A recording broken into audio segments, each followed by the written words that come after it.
Oh, hi, Lance. Hey, look at that. It's Anthony. Who moved the rock, apparently.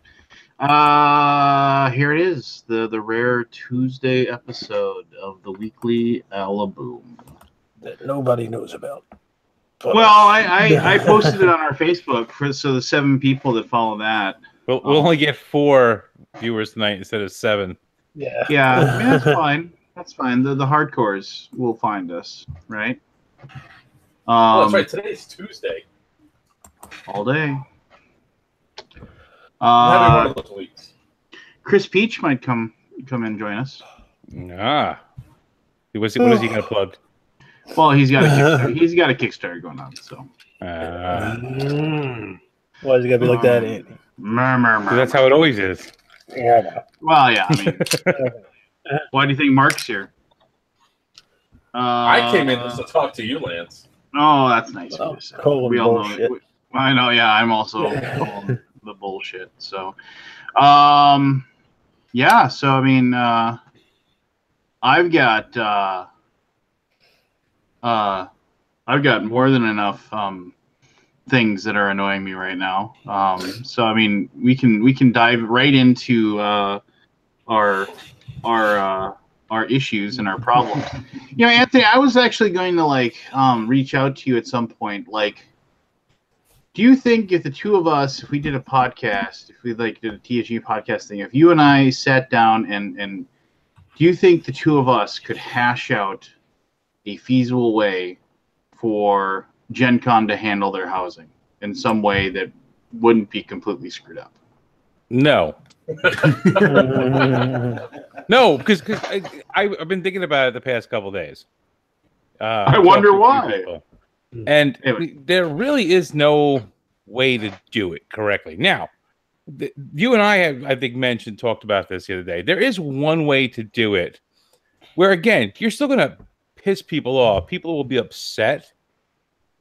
But it seems to be the most quote-unquote logical way to do it. And that would be you talk to all of the hotels that you get that go into the room block and say, look, this is the deal. We don't want a room block. We just want you not to jack up the price during that period of time. And they would sell out every single room downtown. Yeah, but I mean, but there's no way they would do it if because they know. So okay, so let's say normal room rate is $250. Let's just say that's what it is, right? $250 a night. Right. If they knew people would pay $400, there's no way on earth they wouldn't say, well. Right. But at the same point, they're turning around and saying, okay, well, we'll give you X number of rooms for this discounted rate. Which, the room rates, say, example, Courtyard or Fairfield, whatever it is, Spring Hill Suites, they're all Marriott owned. So I've been looking at those. If you go and book a room there outside of the block and you book the room for, say, Tuesday, on Tuesday, the room is $268. On Wednesday, it's $268. On Thursday, it's $598. Well, that's for out-of-block rooms. Wait, but in the block, in the block, that room was $189. But you know what that room is right now when it's not Gen Con? It's $150. Right, but I'm saying if you charge okay, here's the Gen Con price. $250 a night for the Spring Hill Suites. Okay, it's more than the regular price. And say it's $250. Every room is $250 a night for that week. Even do it just Thursday through Sunday or whatever. Every night that week, that room is $250. They would sell out of every room. No problem. Yeah. The problem always happens up there. I mean, we have to go usually further and further out because I hate this lottery crap. So each time that we go and do it, we got lucky last time with an Airbnb that was 4 miles away. That was an entire house that had 5 bedrooms, so it was great for $150 a night. But yeah, housing's getting to be ridiculous. Well, speaking of Airbnb, I saw many a person who had booked an Airbnb who then was contacted by the person who has the Airbnb and says, "Oh, I'm sorry, we have to cancel your reservation because we didn't realize it was Gen Con." Oh, that they could try to do that, but they can end up losing. We had that issue happen in Unplugged, where we actually had 2 issues there. But the guy that pulled out with us, they stopped him from ever being a guest on a host again because of it. Because Airbnb does not like it when you get contacted after the fact. Yeah. So I prefer the old way of whoever wanted it the worst got it. You got in the line when the hotels went live, and you worked it until you got your room. That way, you didn't have to just be lucky. You just worked harder. I never didn't get a downtown room in the old system because I was ready to go. I was prepared, and I got my room. Yeah, as soon as they went lottery. But the problem with that is that I mean, it was. I understand what you're saying. It's no different than trying to get a badge to Comic-Con. It's the exact same thing. I understand what you're saying, but I mean, it's just one of those things where it's like it wasn't even. I mean, back in that day when we would do that, I mean, I can remember when like me and Joel Eddy, because it was just one of us get a room when it was me and Joel Eddy that stayed together, and we would just sit there and hammer away at it until one of us got in and got a room. Yeah, and you got a room, right? Well, you got a room, but I mean, but it was dumb. This year? But that was dumb because it was like that classic thing where you're like, oh, the website is busy. The website is busy, you know, or whatever. And you're like, you have 27 tabs opened up. And like there's 60,000 of you that have 27 tabs open up. Yeah, it's fantastic. And I always got a room. Yeah, that's a pile. And the thing is that just breeds more customer dissatisfaction. I don't know. I think it's all customer dissatisfaction. Now, I could have customer satisfaction, but it would piss off the exhibitors. Is instead of giving Asmodea Fantasy Flight of Wonder the entire JW with CMON, basically, which takes over that entire hotel, you put the exhibitors in the outskirts and let them truck in for each day because they're not the ones staying up till 2 a.m. gaming anyway, with few exceptions. They're there to do business. They don't do business if attendees don't come. Here's the thing, though, Keith. You can give all of the exhibitors one of the hotels. Yeah, that makes sense. You can fit all of the exhibitors in all the rooms they need. Say, give them the JW. But then JW is not going to make as much money, so they're not going to want to do that. What are you talking about? The JW they're still filling up with their rooms. Yeah, but the thing is that JW would rather still have like rooms available or open that would still like for the people that want to spend $400. You know, they want to have that available still. So I mean, there's a problem with that mentality. No hotel is going to say, "Oh yeah, you know, we'll just be the exhibitor hotel." They don't want to do that because they also have people they want to make happy. You know, they have people that like, "Oh, I want to stay at the JW because I prefer staying there." Well, they don't want those people coming to JW and it's like, "Oh, sorry, no, we actually negotiated and we're going to give all of our rooms to exhibitors." I mean, that's people just aren't going to do that. I mean, the thing we're getting back to here over and over again is that this isn't. There's no good answer, but the answer that they have right now is dumb. And the dumbest thing is that, oh, please pay us money for your badge. All right, here's my money for my badge. Okay, you can't get a lottery number until you find out that you're screwed. Right. That's the thing that is the kick in the testicles on this whole thing. The best is the part that they go, and they know that the rooms, and I said this on the Gen Con Facebook group, and you know, this guy Alec, I can't pronounce his last name. He's like runs that group, and he's got an in with Gen Con, so he knows stuff. And I said one of the things I made the point was like, if you know that roughly we have this many rooms downtown, all right, and do the lottery. Do the lottery. The lottery's fine. The not getting a room is not as insulting to me as the fact of, hey, thanks for coming. Thanks for joining us at Gen Con. You're gonna be able to get into the housing block. Your time is 11:20 p.m. just tell me, hey, sorry, you didn't get a spot to get a downtown room. And this year, the weird thing about this year was, last year the rooms downtown were gone by 1:30.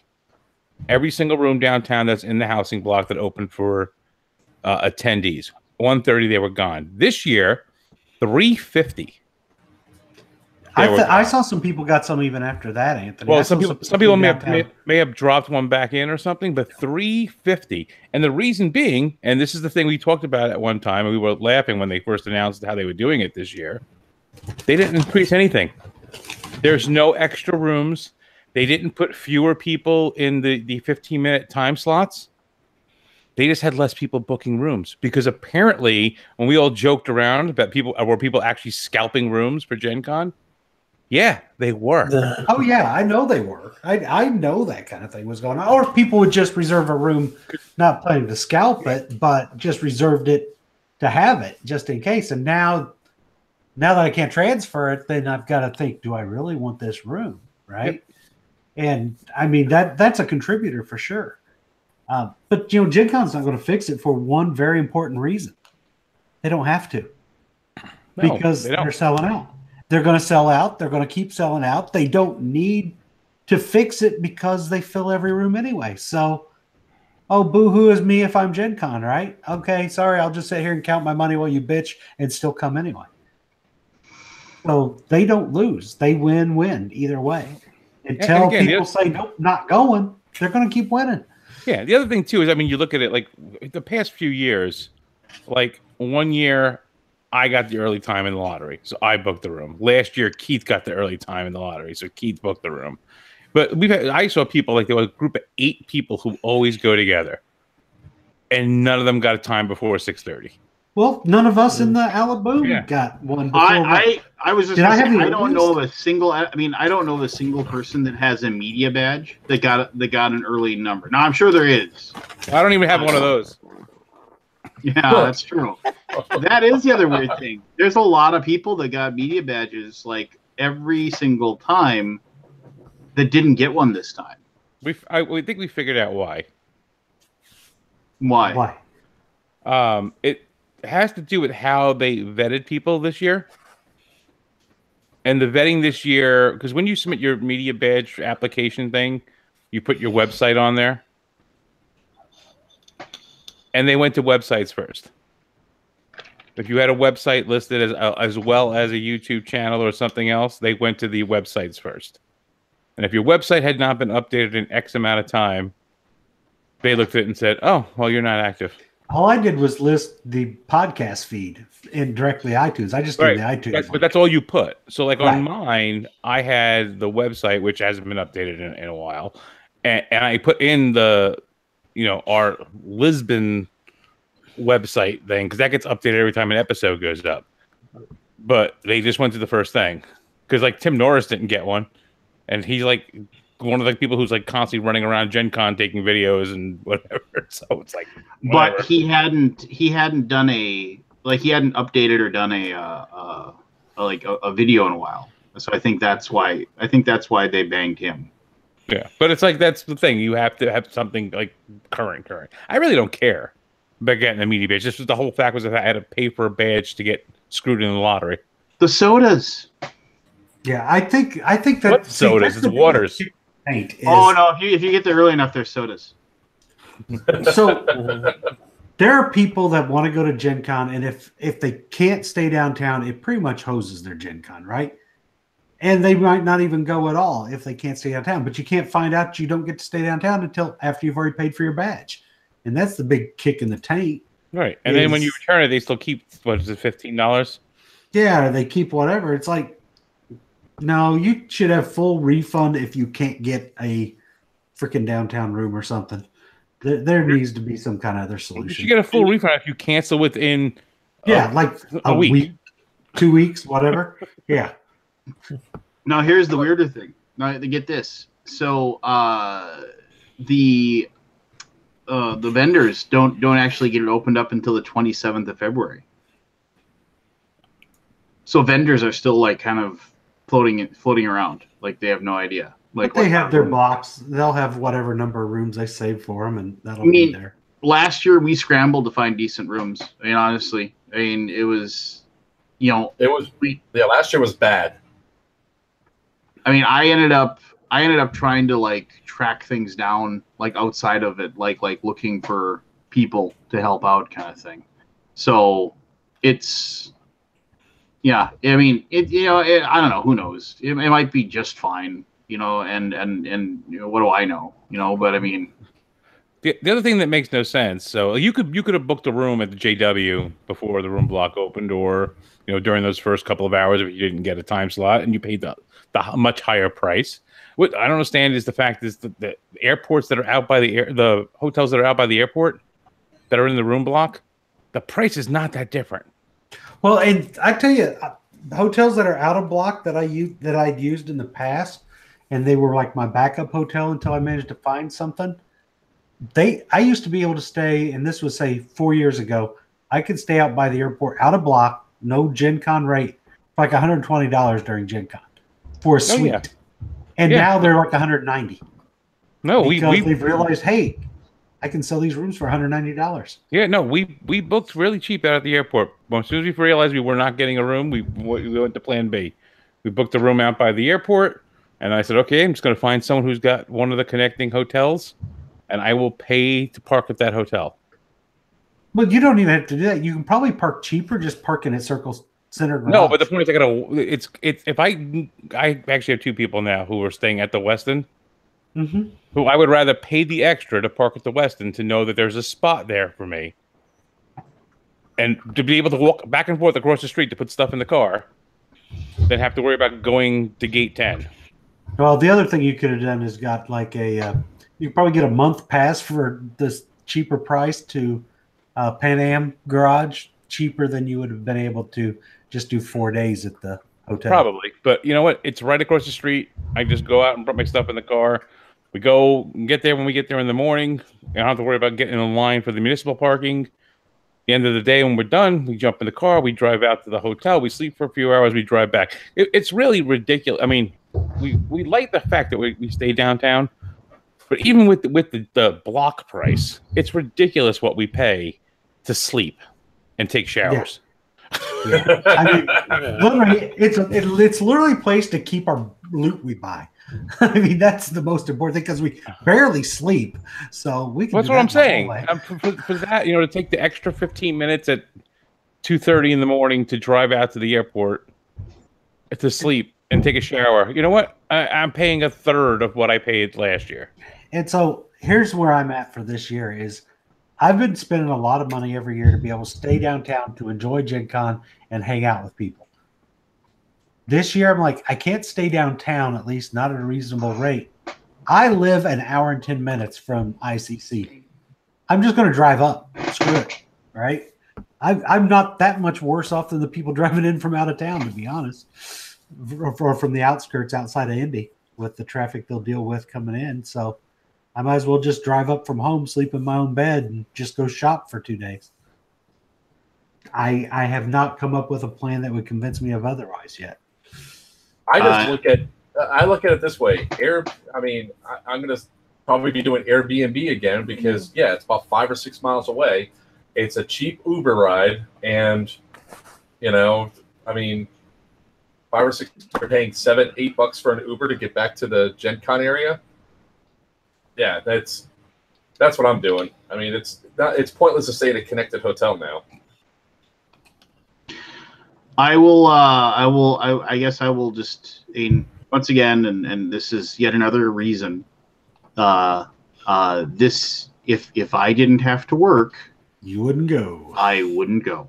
It's the allure of the Gen Con. I am over it. I am over it. I am over it. I am over it. It's just such a damn zoo. And it's I don't know. I mean, again, it's maybe I'm just a curmudgeon or something here at this point. Yeah, it's just not. It's I don't know. It's just not. it's not what it was. I mean, which is fine. I mean, and I'm sure there's tons of people that still think it's just absolutely amazing. But for me, I'm just kind of like, you know. I mean, that's it's just not fun anymore. And admittedly, yes, if I didn't have to work, it probably would be more fun. But you know, but it's still it's I don't know. It's just it's tough. It's tough to if I was just a person coming in from out of town, it would be really, really tough to say, you know, I really need to be here for this. I mean, because honestly, what are they doing? That's like, what are they going and doing there that they can't do, like, at home? You know, what are they doing that they can't, like? I mean, going and playing games, like you don't have like a gaming group at home that you can play these games with. And maybe it is something where it's like, you know, you have these people that, like, you know, it's the spectacle. Yeah, you know, and that's fine. I mean, I can even buy into the whole it's the spectacle mentality. I can nod my head and say, okay, I get it. You know, it's like it's being there for that is a huge deal. But you know, it wasn't even really that much of a spectacle last year. It was just, you know, I mean, it just seemed, I don't know, it seemed weird. It seemed different, and yeah, maybe like I said again. Maybe I'm looking at it through eyes that don't really see it, like, for what it is or whatever. Well, look at it from a couple of perspectives. I mean, if you don't buy into the spectacle and you don't like that sort of environment or don't enjoy going to conventions, you're probably not going to like the overload that is Gen Con. You know, it's like stuff like this where they have too many people in too small of an area that they don't have the appropriate amount of housing or setups for and all that. People get pissed off about it, so there's a negative on the show, you know. And then, oh, this company's going to be out of all their exclusives. There's another negative, and it just compounds. Well, Lance, let me ask you a question. Have you ever been to Gen Con as a civilian? Yeah, Yes. I mean, when I first went with Joel and I. No, that wasn't, you weren't a civilian. You were already a media person. Oh, I suppose, yeah. Then no. So you haven't actually seen it as just a civilian. So maybe that's why you don't get the spectacle of what it is that drives all these people there. No, and maybe there's some truth to that, I guess. I mean, see, we're a little lucky and somewhat jaded with things. Like, we get to go and walk around the hall on Wednesday because we're able to get in there. That's true. And all the other people are like sitting outside, like, oh, what's behind the doors? What do you what's going on? What they have? Oh, I hope they have this. Maybe they'll have this. And we walk by and we're like, oh, look, Keith and I last year, Renegade announced they had a surprise game. And how many times did we walk past that booth trying to figure out what it was? We were trying to look at the boxes to see what we could figure out what this surprise game was going to be. But like, people outside were like, oh my God, there's a surprise game coming. It's a surprise game. And we're like, oh, let's go see what it is. Yeah, without 20 million people stepping all over you. Yeah, that's what's so weird. I mean, and okay, I'll say this. Okay, so people for the people that are going to listen to this after the fact, so it's like, it is really weird that, like, when you're in the giant room, when you're in the dealer hall before they open, it's really weird. I mean, it's like it's how do I even put this? It's like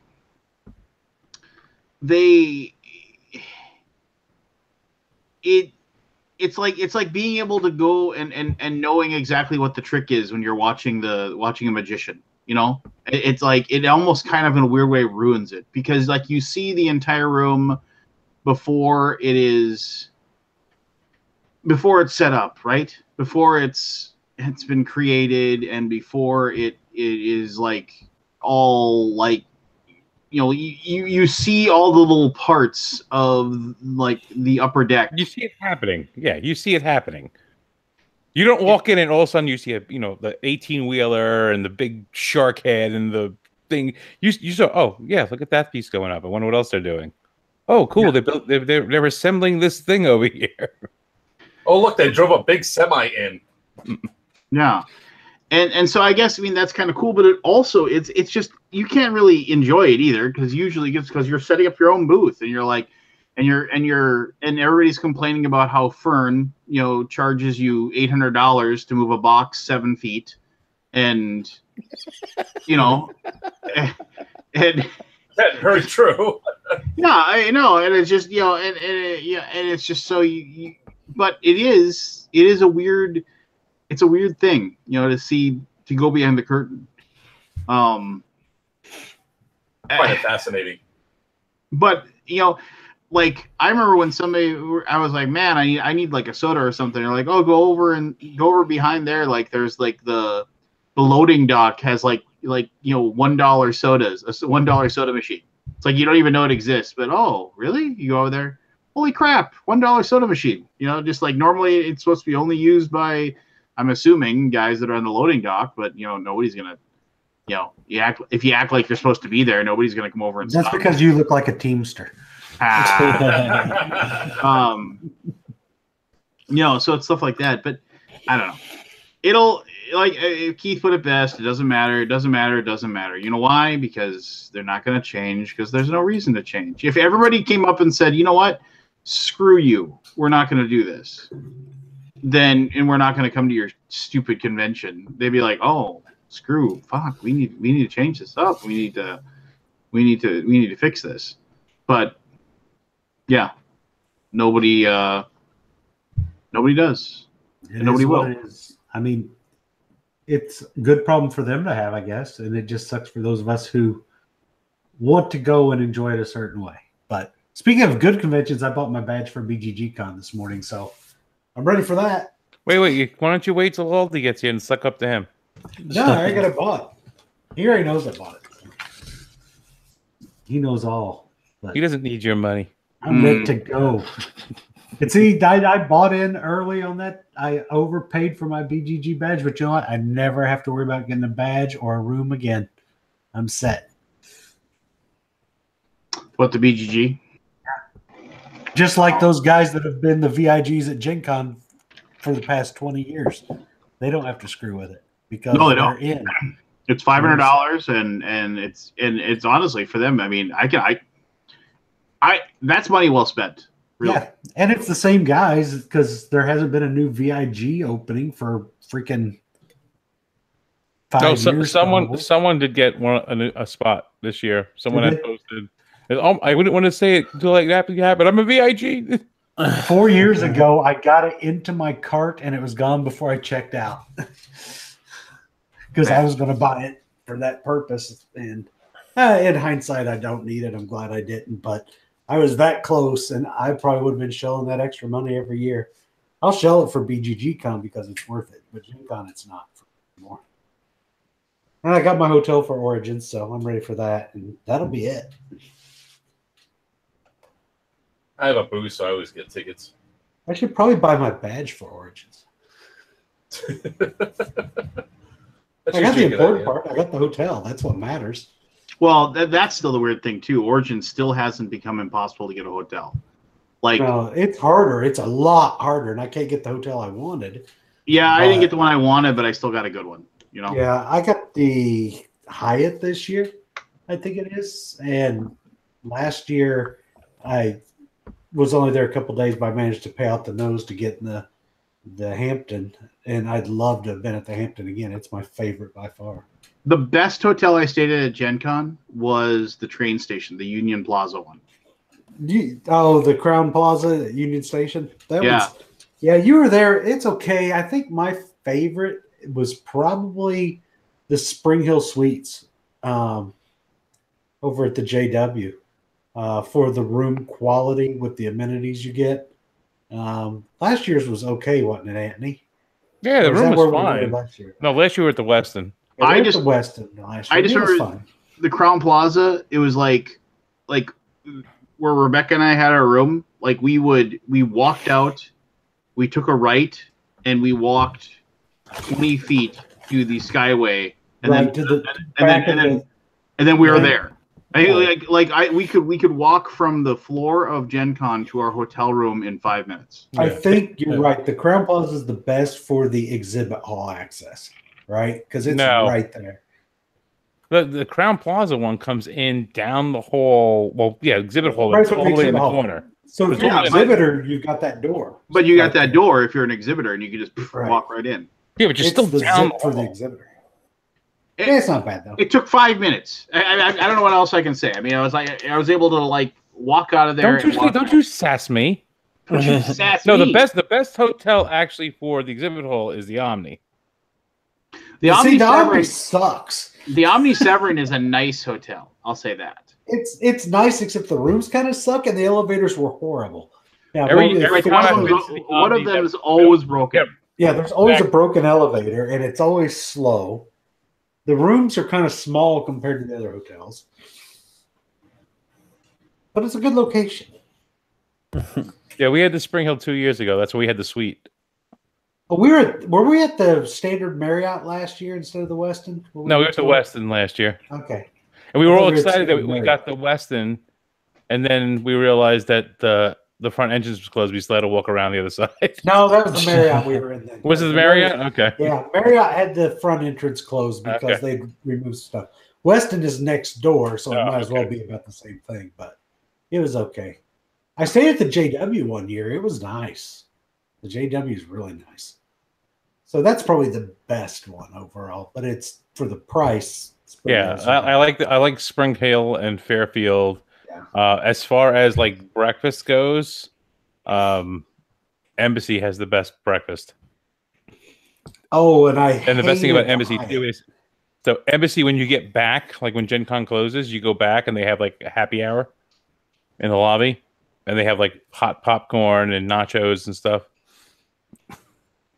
Yeah. You know the only thing that I really liked about Gen Con last year? Me, Me? Well, like seeing my friends, yes. But the best part about seeing you guys was this sounds Hot like games? for kids. Well, yeah, the hot games room for Oh, yeah. BGG. That's the only thing I'll miss this year. They're not doing If I it? commute. Oh. No, if I commute, because I won't be able to stay and play till it closes. But yeah, that was my favorite part of Gen Con last year. No, yeah, that was like the cool thing to do. I mean, it was like, Well, it's like a little bitty BGG con at Gen Con, right? well, yeah, that's exactly what it was. And it was quiet, and it was, and it wasn't like overwhelmingly like, I don't know. It was just nice being in there, I guess. yeah, I went there every night. That's where I hung out every night, the whole con. Because It was there's a good always, and being in there, and I'll say this, being in that room, like there's always, I have this feeling when I'm at a convention, like I'm missing something cool, right? And like there's something cool going on somewhere, and I'm missing out on it, that kind of thing. But when I was in there, I never felt like that because that was like the cool place. That was a cool place to be, and it was just like, I don't know. Well, There's lots of weird stuff, but I mean that was nice in there. Well, that had two great things going. One, you had your friends were there. Two, all the new stuff was there. So you got Yeah. to look at people enjoying all the new stuff in a nice setting that's not that exhibit hall. And I think that's why that room just works and it's a good time. Oh, Without a doubt, you're correct. That was the best thing at Gen Con last year. easily, and then breaking out of there and like going to Steak and Shake. Let's go to Steak and Shake.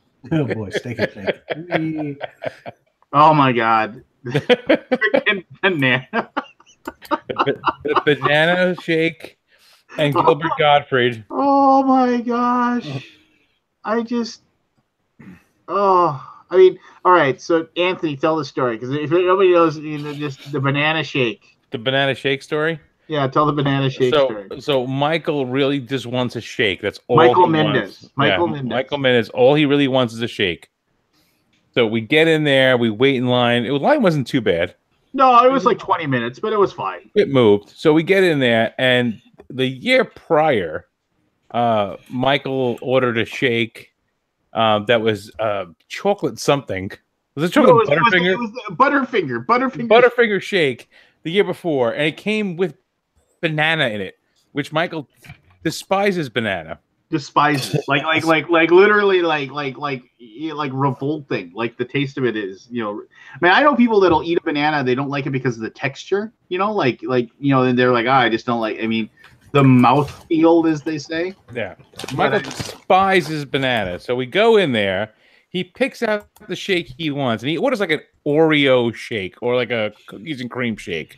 Yeah, and distinctively asks the waitress, "This is going to sound weird, but that doesn't have any banana in it, right?" And she's like, "Why would there be? Like, totally, like, what are you, crazy?" So, of course, after we go through this whole thing, that she asked me what I want, I order a banana shake. I think it's funny. So we wait a while and waiting, and finally the shakes come out. Now, Lance's wife orders the exact same shake as Michael. Cookies and cream, yeah. Yep. Gets her shake, takes a sip, cookies and cream, great. I got mine, my banana. And Michael picked his shake first. Michael picked his shake first. It wasn't like they handed it to him or anything like that. And no one planned this. Michael takes a sip and goes, "Oh my God, there's banana in here." And we think he's kidding around. And he's like, "I swear to God, there's banana." He gets it to Lance, and Lance I take a bite, and I open up my mouth. There's a giant chunk of banana in my mouth. I was just like, how is this even possible? and then understand why we're laughing so much. Oh yes, and we could have even planned it. Like if we were like, I really wish I would have thought of it and went over to the waitress and said, "Here's $5. Whatever he orders, just put banana. Have them put banana in it." But then your wife ordered the same thing anyway, so it was like that would have failed miserably. That is absolutely true. Hey Scott, I burned the banana the next day. Is this a rerun episode? Yes, it's not a rerun episode. I still think you bribed him. It's a great story, by the way. I love that story. Oh, it's the most ridiculous thing. But then, the thing about it was, I think a lot of people did. Well, the thing that drove me crazy was the year before was when it was so busy, and the one lady, like, she dropped like a cheeseburger, like she was a waitress, and that's why we were laughing even harder the year before. Like the lady like had 2 big plates full of food, and then she dropped like this one, like a cheeseburger thing. Like I could see it happening. Like there's this ledge, and she put the thing on the ledge, and like she thought that it was like enough of it was on the ledge, but it was only like a third of the plate wasn't. She let go, and the whole thing fell. Plate shatters into a million pieces. Right. Burger, fries all over the place, and funny. And you can see in her eyes, like she's just like at the end of a 10-hour shift of dealing with these loony bin people. Yeah. And she just takes the other plate and just throws it on the ground. and that one just shatters everywhere. And she goes, 2 cheeseburgers as fast as possible. as fast as humanly possible. Yeah. I'm never gonna eat at Steak and Shake at Gen Con again, except for the first night. Why? You wait an enormous amount of time for Steak and Shake. But that's the whole point. Like I can go to my Steak and Shake here and there's nobody there, and we don't have Steak and Shake too long. It's too long. You spoiled bastard. Spoiled bastard. I don't like to. So here's the deal. I like to spend time in the hot games room. I like to hang out. We were just talking. I don't like to hang out in the Steak and Shake. We went there after the hot games room. Yeah, I know you guys went. Did you go there after? Oh, at midnight or whatever. Yeah, after 11. The first night. Yeah. But you waited like over an hour, right? Probably. No, it was like 20 minutes maybe. Ball. And bullshit. We had plenty of fun. Okay. Yeah, if I didn't have to get up at 7 a.m. the next day, I would probably have joined you. Did you guys get your hotel rooms? 50 Shades of Grey. Who got their hotel rooms? Anybody? Nobody. Nobody got a downtown room? Nope. That's unbelievable. It's almost as bad as BGG. I know. He's got his room. That's right. Oh, shit. I don't have a room yet. Yeah, you pretty much got your room. But I've got a room. You know you I don't have my room. I don't have my room for BGGs yet. Either one. I may have talked about that already. I'll be dead. Oh, did you already cover the whole? That I bought in last year, and I never have to freaking worry about it again. I'm set for life. You are. You're just like those Gen Con bastard. Yeah, that's what we were talking about the bigs. So you got the very sorry, important gamers. I had I'm to the watch. board geek important game. I'm the big. Yes, you're the bigs. Sorry, can we get our own custom big shirt? Big, sure. Sure, go ahead. Yeah, sorry I'm late. I had to watch Shaun White. I had to shed little tears for Shaun White. Oh, jeez. Made me excited and happy. I love Shaun You White. win? Yep. Well, why don't you marry him? God, stop with the spoilers. I'm not spoiling it. You should watch it. If you have it on replay, just go watch it. It's great. I'm watching the. He won the silver, gold, and bronze. He won all 3 medals. Cloned himself twice. Yeah. There's some great drama in this year. I saw him do his first run. That's because he fell, and then he came back and won. How did those guys shut up, Lance? Do you guys watch like how high they go in that crazy thing, and then they land on concrete? They're basically landing on concrete. It's frozen concrete, as they say. And then after he won, he's like, "I'm going to BGG, bitches." I'm going to BGG. Yeah. People said, "What the hell is BGG?" I invited Eli Manning. BGG Con. What do you see that commercial? That Super Bowl commercial where he's like, "What can I do? Play board games alone or with my friends?" You didn't remember that? You didn't see that commercial? I did. Yeah, I know what you're talking about. Did he say he doesn't have a Twitter? I just tagged him. I don't know. I've heard nothing back. His people have not called my people. Oh, well. Two $92 million men just hanging out together. Yeah. All right, so it's the day. Anthony, your microphone's effed up. But anyway, So's your hairline. What? So's your hairline. Aww. You sound like you're inside a beehive. But anyway, so it's the day before Valentine's Day. So this is something I want, and this is gonna be totally unrelated to board games. And if you don't want to share, you don't have. You're off the team. Anyway, so I want you to think hard and think about this. I want you to think about it and think back to a time when you were younger and dumber and more stupid. And it doesn't have to be. Yeah. What does Mitch Hedberg say? Here's a picture of me when I was younger. Well, isn't that every picture? So no, but think about like a time when like some sort of gut wrenching like now when you look back at it you can laugh about it, but at the time it was like just like devastating. Cranky. Yeah, like devastating to you, because I can remember way too many way too many tears shed over girls that like I shouldn't have given the time of day to. You're like, oh my god, why shouldn't she like me? That kind of thing. And so like here's a good story. So like there was this girl I dated. Man, I must have been like 19 or 20. And like I had known her in high school, but I didn't really know her. It was like one of those things where it was like, she kind of ran a different crowd. She was a year younger than me. And I think I was 21. But anyway, I started working with her at the same restaurant.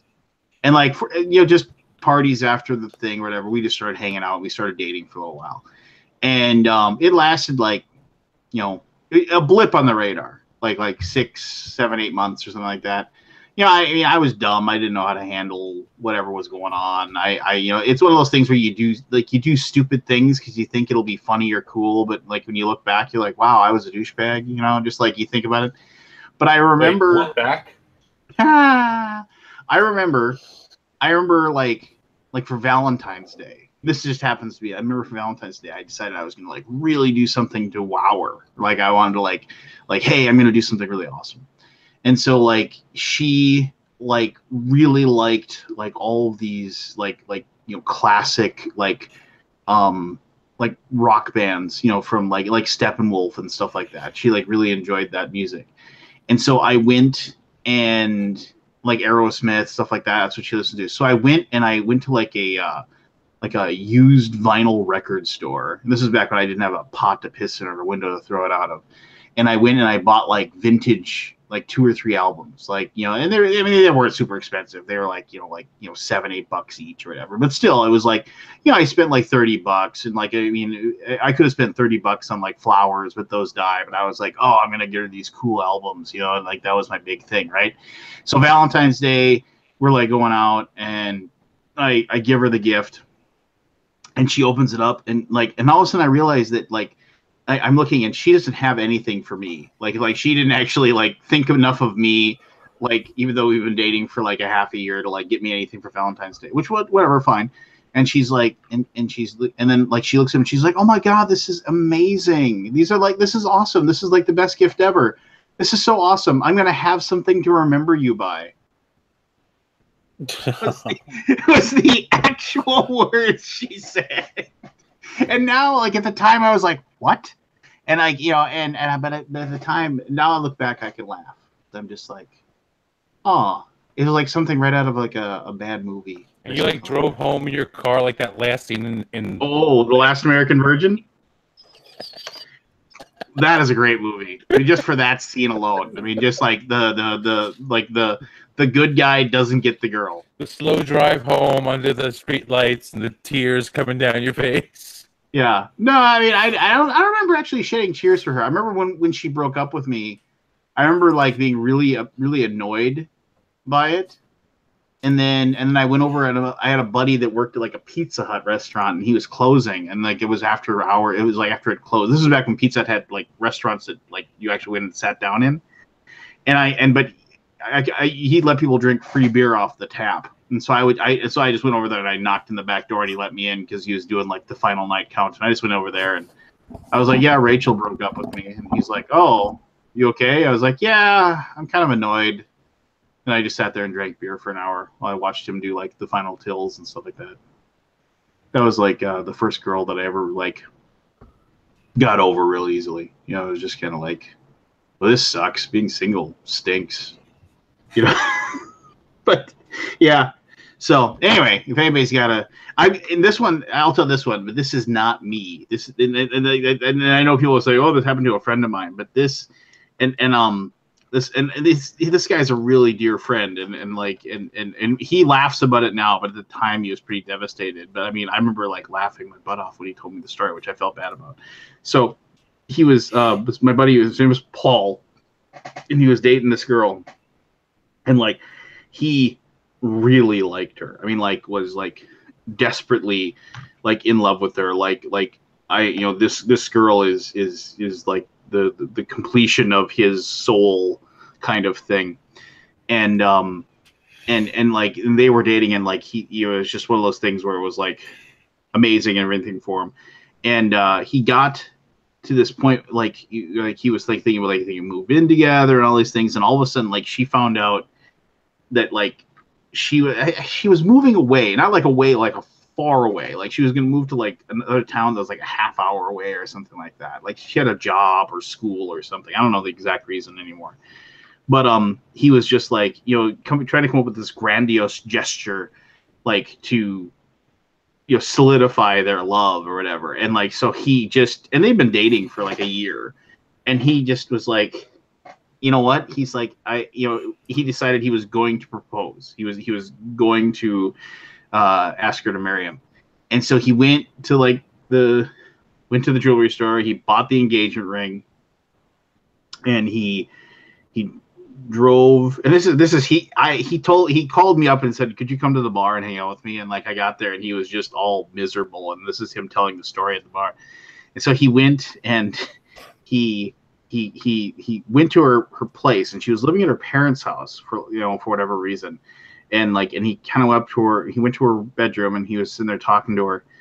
And she was like packing up her stuff and stuff like that, and kind of like, yo, hey, what's going on? And all this stuff. And like, you know, and she was just like super busy. And he's got the ring in his pocket, and he's got this whole speech he's got planned, and he's been going over it in his head.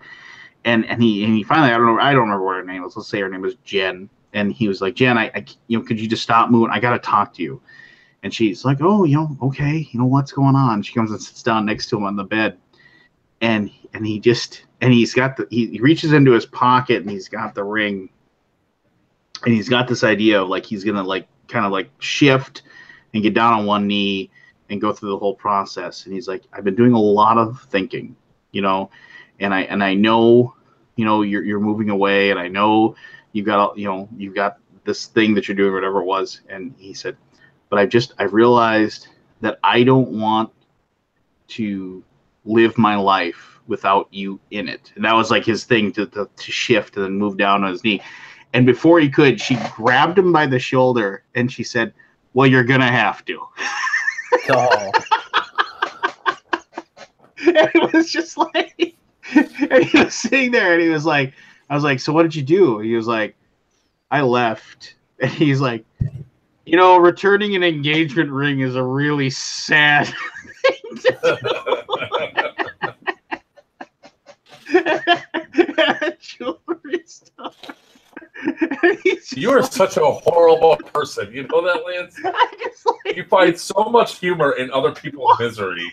He and I laugh about it now, But I remember at the time I had to like stare at the exit. I was like, "Oh, what's that over there?" Because I'm laughing so hard. And I remember him like, "Are you laughing?"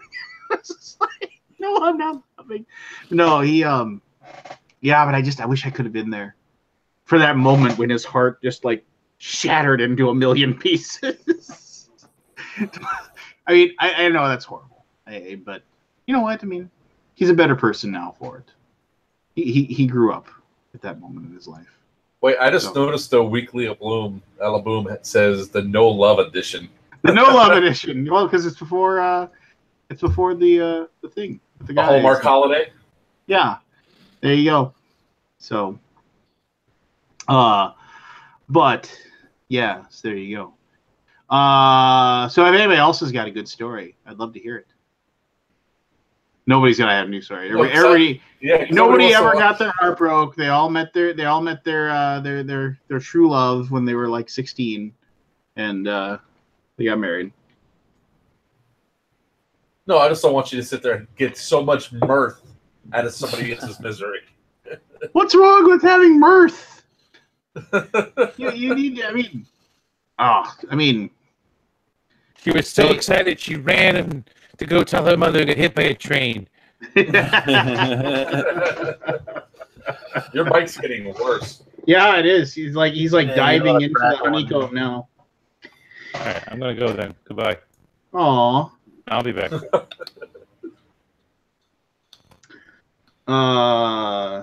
Come on, Mark. What you marry your high school sweetheart or something, or what?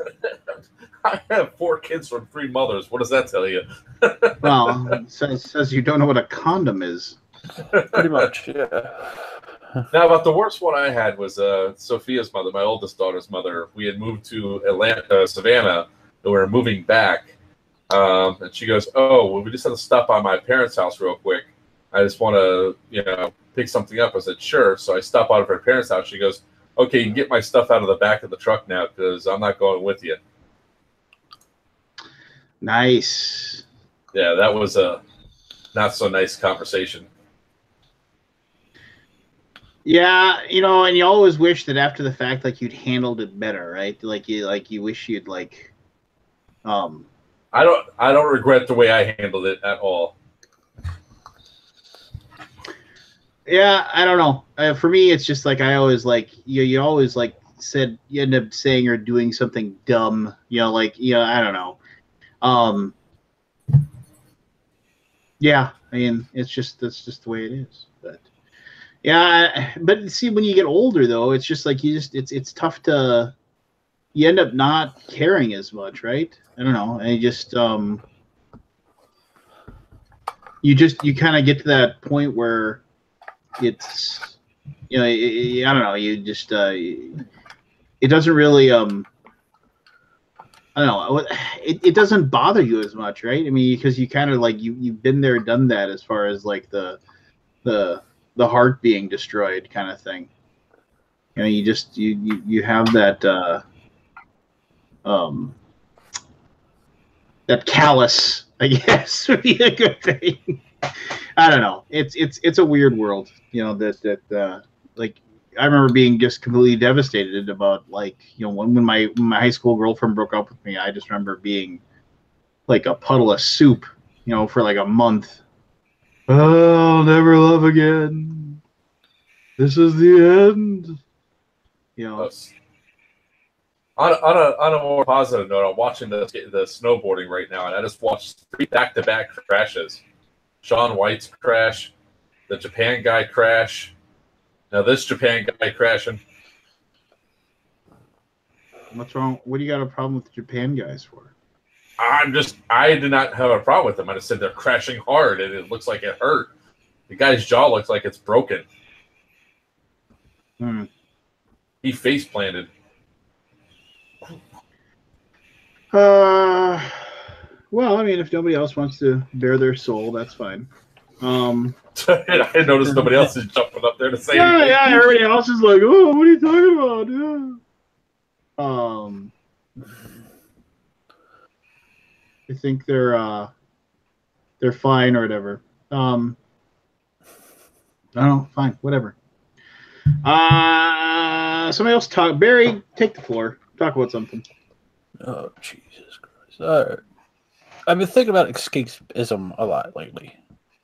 Escapism? Yeah, like there's always been storytelling, and then it was replaced later with radio and TV. But now we got so much coming at us at once for escapism: the board games, the TV, the on-demand, you know, the 50,000 channels on cable.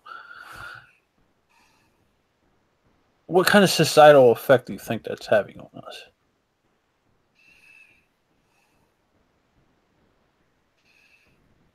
I'll be right with you. I'm watching the Olympics. You know, I already told you who won. So you told me who won. I don't care. I'm still watching because that is awesome.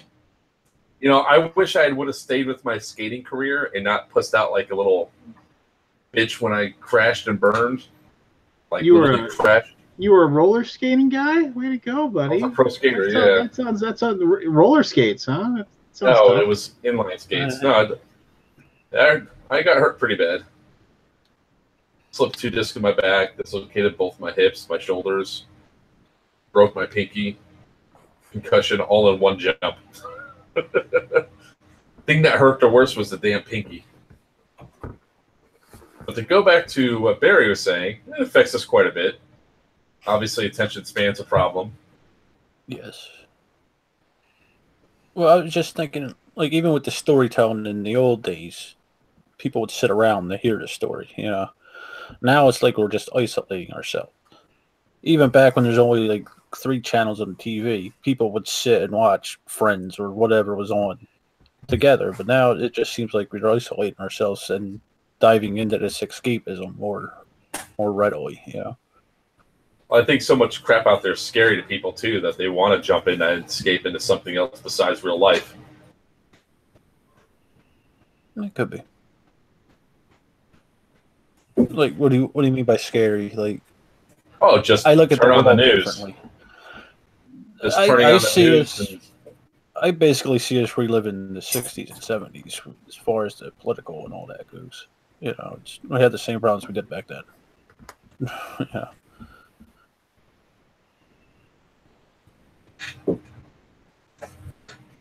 So that's. I mean, what did people do for escapism before they had their phones? I guess. Yeah, they talk to each other. You know.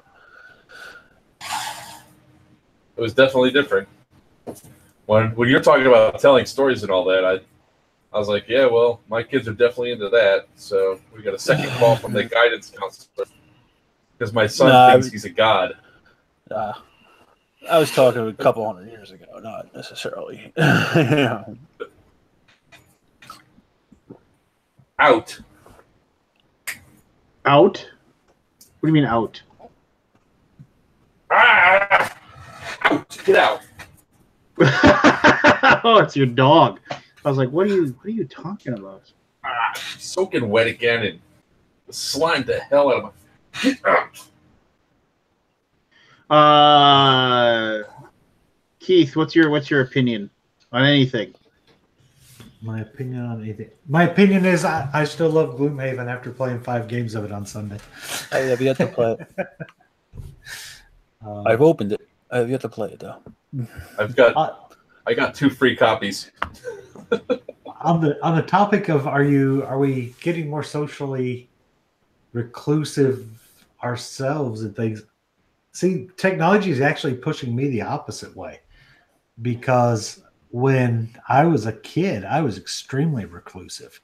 I would have 1 or 2 friends at a time, if that, I was very shy and awkward. And it took me getting out in the world, growing up to be an adult. And then as technology allowed me to find more people that had interests like I had, then my social interactions actually increased. So sometimes it's different, right? Whereas you see a lot of things retreat. I actually, 20 years ago, I wouldn't have talked to any of you guys if I saw you somewhere, if I ran into you at the convention. If it hadn't been for the internet community for board gaming, where I got to talk to people ahead of time and get to know them in some sense, then it gives me a comfort level when I meet them in person. Because otherwise I just walk around and not speak to anybody, because and some people will see me like that once in a while, and I'm trying to do better. But so for me, it's actually a little bit different than what Barry was describing. Yeah, I can see that. For me, it's kind of reverse. I find I isolate myself more now than when I was younger, but I don't know if that's just depression nonsense or not. Yeah. I mean, with you had a traumatic injury which changed your life. I mean, I'm sure it changed your life. And if you were fit and stout and working like you were before you were hurt, it would probably be a different situation for you. But in some ways, the modern technology still give you an avenue to be able to escape somewhat where you might not be able to at all otherwise. But yeah, I'm sure it has to be rough with, everything you've gone through, going from, doing what you used to do to what you're able to do now is a big shock. And yeah, fighting depression's tough for anyone. And when your life changes like that, I think everyone gets some level of depression. So, I give you props for keeping on fighting, buddy. Yeah, it's just the way I am. But what do you think, Aldi? I think I missed the first part of that. What was the question? I'm sorry, I wasn't paying I had to go to the attention. bathroom. Sorry. Nature call. I was saying how, I think as technology grows, like Pete was saying, we're getting more into escapism and isolation because of that. Where before people had to sit around together and talk with stories back a few hundred years ago, and then radio, they'd sit around and listen to radio together and watch TV together when that came out. But now we have all that at our fingertips. And I feel as though people tend to isolate themselves into this, with the exception of a few, war games and all. Right. I think we're one of the last few social hobbies out there besides like sports and stuff. Right. Like, where else would you get together with people face to face? I mean, obviously, internet has changed the world in good ways and bad ways. So, like, a lot of people can escape into their phones. You see it everywhere. Like, I'm in my phone walking down the street. That means nobody touched me or talked to me or interface with me, right? Like, I'm escaped all the time. Like, I've escaped the world. That's very common, as I can tell. Just go to the mall and hang out and watch people. What's a mall? Yeah, we have them here in Dallas. We still have one. Yesterday. Is that where people went before they had Amazon? Well, yeah, that's another place you go, right? And now you can escape that too. You can get away from that, but order on Amazon, 4-hour delivery. Yeah, I don't know. I mean, I was never really an extrovert, so I spend a lot of time indoors and on my computer and all that stuff. So it's just, if you want to do that now, you have it. You can do it all day and all night. I think I'm the same either way. I've always been a social butterfly. Yeah. Yeah, conventions also help. I mean, are you talking about like escapism without actually interfacing with people, or that's what you see as a problem? No, just in general. I was wondering what kind Changing of the world. Yeah, just societal changing the effect it world. has on us, where we have all these Yeah. avenues. Well, how do now. you yeah, I mean, I think it has a huge effect. Like, go try talking to kids that have been in their phones for the past 5 years, right? Like the iPhone's been around for almost 10 years now. Or it's 10 years, right? Yeah. The thing. Yeah. Yeah. I think it was 10 years. Yeah, the iPhone 10 years. You can't have a conversation with them. Like my friends' kids are just like, I can't, they don't want to talk. Like text me or whatever, right? I think that's the way it goes. Anyway, I don't know. I don't know what the overall effect is going to be, but probably more isolationism is the result, my guess. This is a fun topic. Well, at least with board games, you have to play with people in face to face, and you have to deal with them. No, I'm just curious. Like I said, I was just curious. Like, productivity-wise, or as a society, are we getting less productive because of all this escapism, or I think it's hard to. We're more productive than ever as a society. I remember back, man, what? Like when I first got out of college and I worked my first job. This is the 90s. I mean, this isn't really that long ago. If I got like one thing done a day, I was happy, and my bosses were happy, like as a programmer. If I finished one feature in an 8 to 12 month period, they were happy. One thing, like one. Yeah. Like in construction, like what's construction change now? Like you have to finish that building in like 3 months instead of like a year, right? Like that's totally way more productive than it used to be.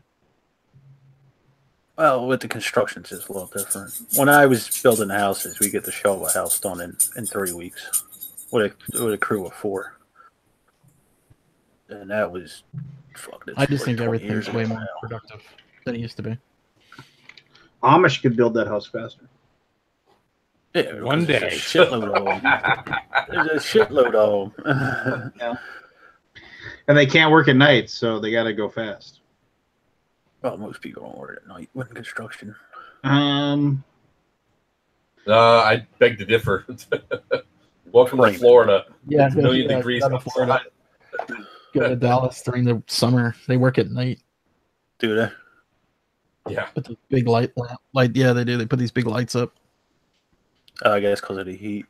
This year is the last year at the crappy hotel, right, Anthony? Right. Yeah, it's last year at the crappy hotel. That's why I'm not going again. Yeah. It's the last year. It's the last year at the Glasscock, right? Oh, you're talking about BGG-Con? Oh, yeah. Thanks. I think that hotel's pretty nice. Yeah, it is. Unless you want to eat. It's nice if you like room temperature pink lemonade. I eat every day. We have a great meal. I want to just go out of the hotel. All the pink lemonade, all the tepid lemonade you can drink. Yeah, tepid. I like that's the best word for it, actually. Tepid. Yeah. I blame Lance for that, drinking all that soda that year.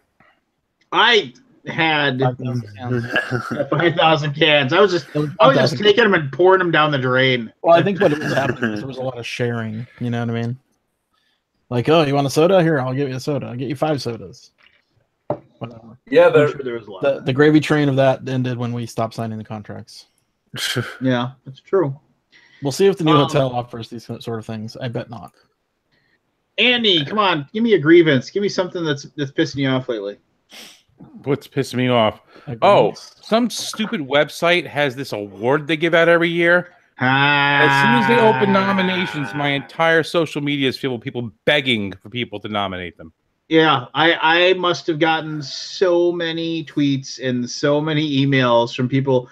oh, and hey, by the way, if you could just somehow go and, tell. It's a social award. I mean, it's a of the people award. I understand that, but I mean, It's not some high class But why do you have to make 50 whatever people happened- only award? Whatever happened to the Uppity idea that like if you I'm were not good, invited on. if you were good, then you'd be noticed. No, you No, gotta still- you gotta still- spam my inbox to let me know. I've looked at the games. They're the ones that are there are the ones that belong there. Oh, it's not just games; it's everything. Yeah. Please nominate my podcast. Well, I don't know. I'm not gonna say anything. No, go ahead, talk. I drug my We're feet all on the friends here. podcast for years. I drug my feet on the podcast for years because I know it causes grief and sour grapes and exactly what you're talking about. Like board games don't have feelings. But that's the thing. It's not even that. I don't care. It's the point that why do I have to go and beg you to say that you enjoy me, that you're nominating me? Like this, just if you have the fan base and you say and the thing is open, then just people should go and nominate you. Oh, and look what can't be nominated yet again this year. No weekly Alaboom. Yeah. Why not? Is the podcast on BGG? We'd lose anyway to Dice Tower tonight. So Is that a podcast? Yeah, it's on right before us on our Wednesday night. Now. No, I mean, it's an actual podcast where you can RSS it and No, I don't know. download No, your no. iPod. Do they still make iPods? Yes, No. actually, they do. no, they? they don't make them anymore. They Man. discontinued them. They did. No nano even. No, nothing. Everything's gone. It's just your phone now. Yeah, it's Yeah. just They have the home So you pod have now. $1,000 iPod that I carry around when I'm. Yeah. Okay. The what HomePod, about my yeah, what about my Zune? Zune? The Zune was great, man. It was like a real hard drive where you could actually go in Oh and yeah, do that stuff was on. the cool thing. It was like the superior technology. it was better. It was better in so many ways, but nobody gave a shit. Hey, but now it's on Guardians of the Galaxy 2. It's true. Zune. Yeah. It's like missed that. no, it's like at the very end he Yeah, hands kinda Peter weird, it's a Zune. It's what everybody Yeah, yeah. uses now. Yeah. There's over like 400 songs on it. Right. Yeah, we're supposed to believe that they have futuristic Art- like I'll let you all hyperspace. For us, we need Yeah. the we need the help. You need help.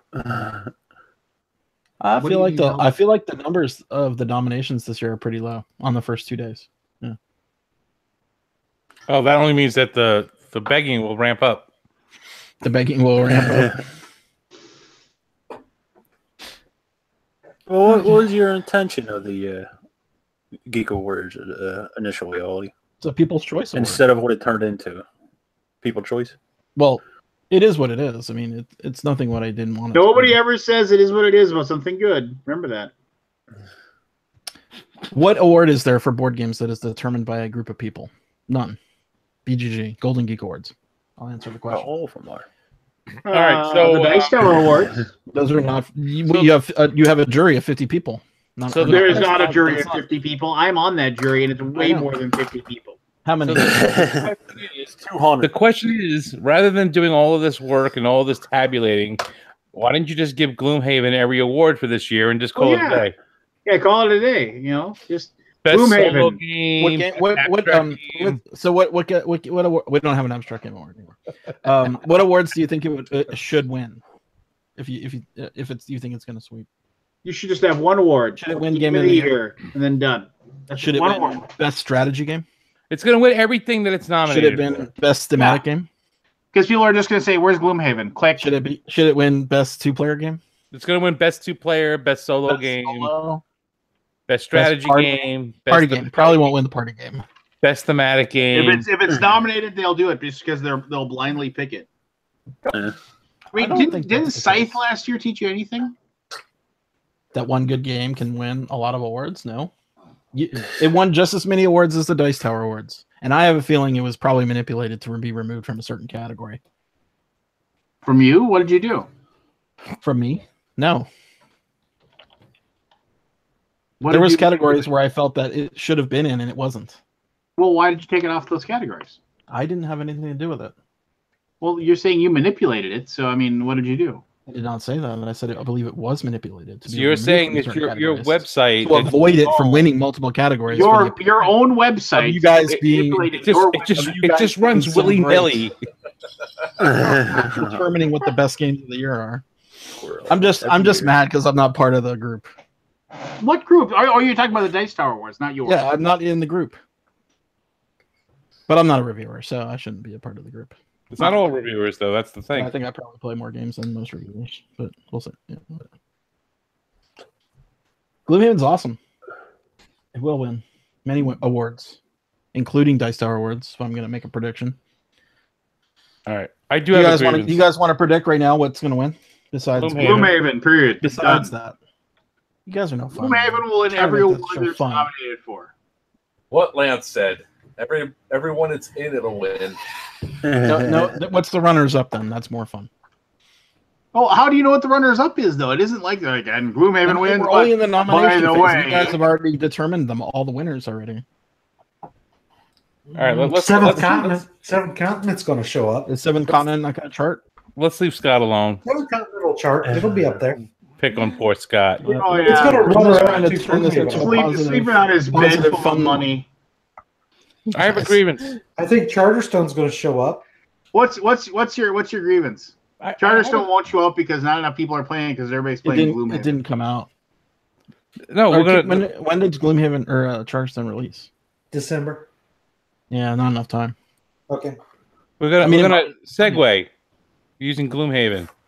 So what? I really am tired of these companies making games in these really huge boxes. Especially if it's a game that I like. Yeah. Like, I just got this. I could see like 10 games you could take off that shelf. I just got this. What is that? Oh, yeah, that game's awesome. I played that this weekend, actually. It's upside down. So great. The Darkest Night 2nd Edition. Oh, yeah. They hit that right out of the park. It's amazing. Except for this huge box. Yeah. Well, did you get the minis, too? No, I didn't get the minis, too. No, the minis came in a separate box. Well, I'm just saying, like... they could have put this in a square box and made it deeper. But no, I have this big box now. They couldn't make the board so big. You could have just folded it 4 ways instead of folding it 2. I would just like to say right here that if you like co-op games and you don't own Darkest Night, you are missing out. That is imagine Arkham Horror where the great old one is already on the board and is chasing you down. And with the pandemic stuff from it as well. And if you'd like to buy one, you can buy this copy right here. I actually have the prototype of the second. Is it no edition. better than that print? No, it's perfectly fine. It's almost the same quality as the original print, with the die cut stuff and everything. But I have all of it from the Kickstarter. All the stuff is in the Kickstarter, and it's in the regular size box, which is perfectly fine for me. But I mean, it's great. It's gorgeous. They did a good job with it, but it's just I can't. We played this weekend. Now I love the game. I think it's great. My group, however, feels it's of a different era and has issues, which I ignore. It's not Gloomhaven. The fact that you can't when you move, it's not Gloomhaven. Believe me, there ain't nothing like Gloomhaven, man. Everybody felt the game has been molasses. Like you move and that's your turn. Done. You know what I mean? Like just moving on a turn is kind of boring. And then my second grievance about boxes.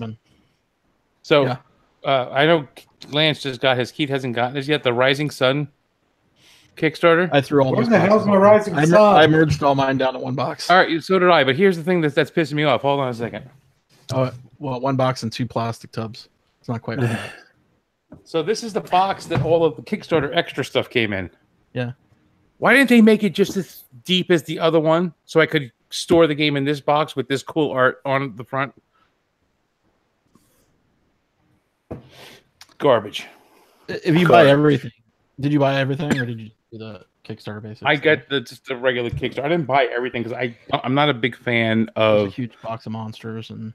Yeah, I got the extra 2 boxes of monsters and then all the extra stuff in here. I didn't get the playmat because I really can't stand when the playmats are separate and you can't put them in the box. I got a question while you're picking on BGG. I'd just like to say, let me say one thing. We're still on picking on. Invest in your game room. Go out and invest in and you can make one really simply.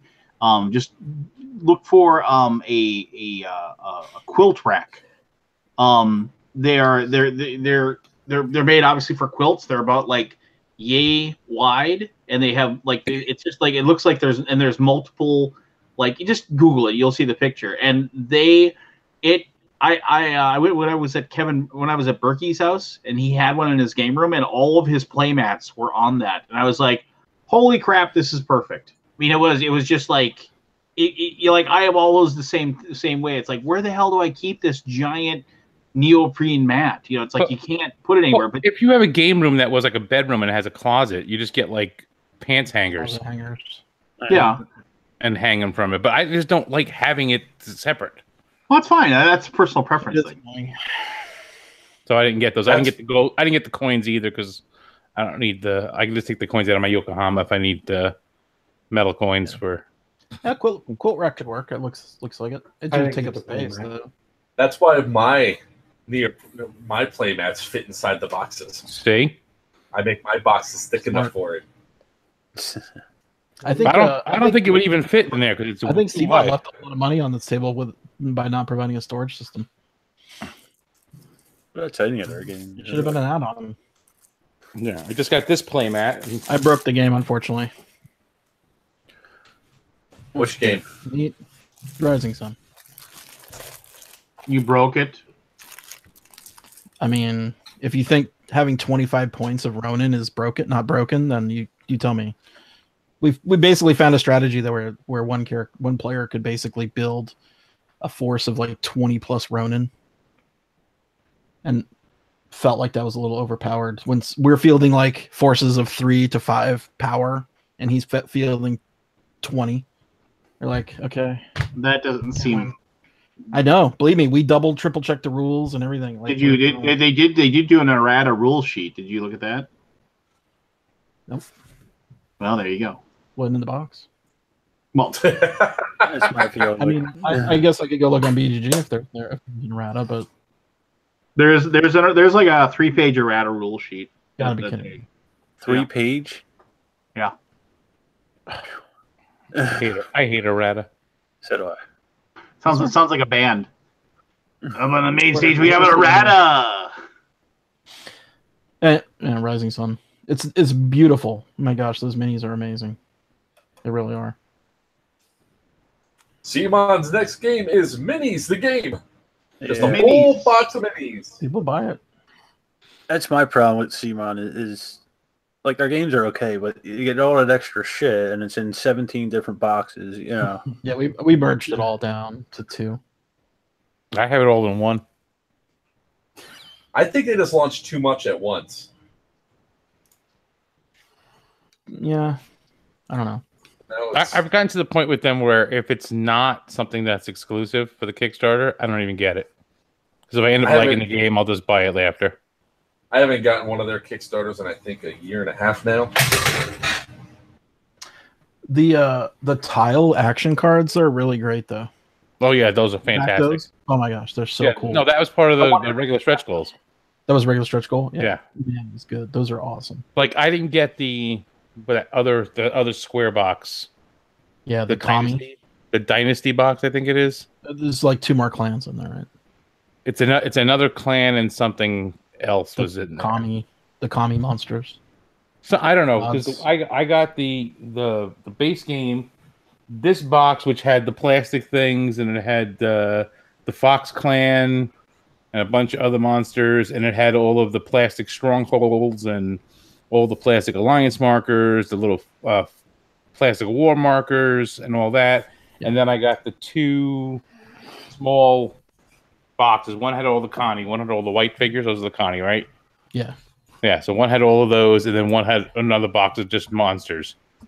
And I got those. Those were all stretch goal stuff. But like that other box, the Dynasty box, which was like another square, another bunch of monsters, and I think there was another clan in there too, but that clan doesn't come with the plastic alliance yin yang thing. So I'm like that's going to be regular retail. There's nothing to save on that one. The Fox one, there's one in the expansion, but the other one didn't come with one. And I'm like, if I like the game and I really need to get more, I'll go buy that retail later. Have you played it yet? No, I haven't. Okay. We got like 4 people bringing their copies to Conclave next week, so it does some amazing things for a game. Like some of the most interesting things I've seen in a game. But I just can't. I'm so bad at conflict games like that. Because you're a lover, not a fighter. I'm a lover, not a fighter. Yes. I don't get why you get games like but that. It didn't matter. The guy with the 20 Ronin beat us all. So in the final, you basically play 3 seasons of war, and then you have winter, which is like final scoring. In the final season of war, he fielded 15 plus 20 Ronin against us in every battle. Like if he had, and he misunderstood the rules. I mean, he beat us by like 20 or 30 points, but like if he had really understood the rules, like every battle you win gives you VPs, but variety of battles give you more VPs, right, as a bonus. So if you win in a whole bunch of different places, you get more victory points. But so he didn't realize that he could have put one figure in every battle province and won them all. It was just so sick. We're like, okay. It's all Lance's fault. See an errata. There's an FAQ on their website. Yeah, it doesn't look like an errata though. I have another grievance. Go ahead. It's about Lance. Oh Jesus. So Lance, growing up, not as like a child, like as a college and whatnot, do you have that like one friend who would like just do stupid shit and complain about it, and then everybody would be like, "Oh yeah," and then they finally at some point you get tired of it. Stop complaining about the stupid GW minis you keep buying that are fine cast. It's your own fault. He wants to just share his pain. But if I want to field my army that I want, like they don't sell that. I mean, like it's like every couple of days there's a post on Facebook, Lance. Well, why so do I keep doing this to myself? Yeah, well, here's the deal. So it's like they actually like one of the things like my Nurgle army that I'm like really excited to field. Like one of the things that I couldn't add to it was the Great Unclean one because it only had a fine cast model, which was a complete crappy model. But like they recently updated it and gave it like a decent, like high quality plastic one. So I can hold out and hope, but there's no way that like the Icebrow Hunter is like for the Beastclaw Raiders army that I'm making is ever going to be anything but fine cast. I mean, it's just there's just no way. I mean, it's just so. Remind me why fine cast is bad again. Fine cast is like it's a different kind of plastic. You can't really clip them off the sprues. You have to kind of like file them off. And you have to even if you use a back cutter. Yeah, you can clip off like the big chunks, but a lot of the stuff you actually have to like weirdly like saw off, and like in a lot of cases, you have to use simple green to build back up the spots because the stuff doesn't stick together. I actually, you probably won't be able to see it, but. And get green stuff, not simple green. Simple green is cleaner. Oh, yeah, green stuff. Yeah. So you're not gonna be able to see this, but okay. So like, here's this guy. This is my butcher model. He's basically an ogre mage, and like there's no way I can't get it to focus on this. But put it directly in front of your face. You fucking put it right in here. No, so behind it. No, I mean put it in your mouth like that. Like okay. So like you see that little like splotch of green there in the front of it, and then if you look at the back, there's like that other splotch of green.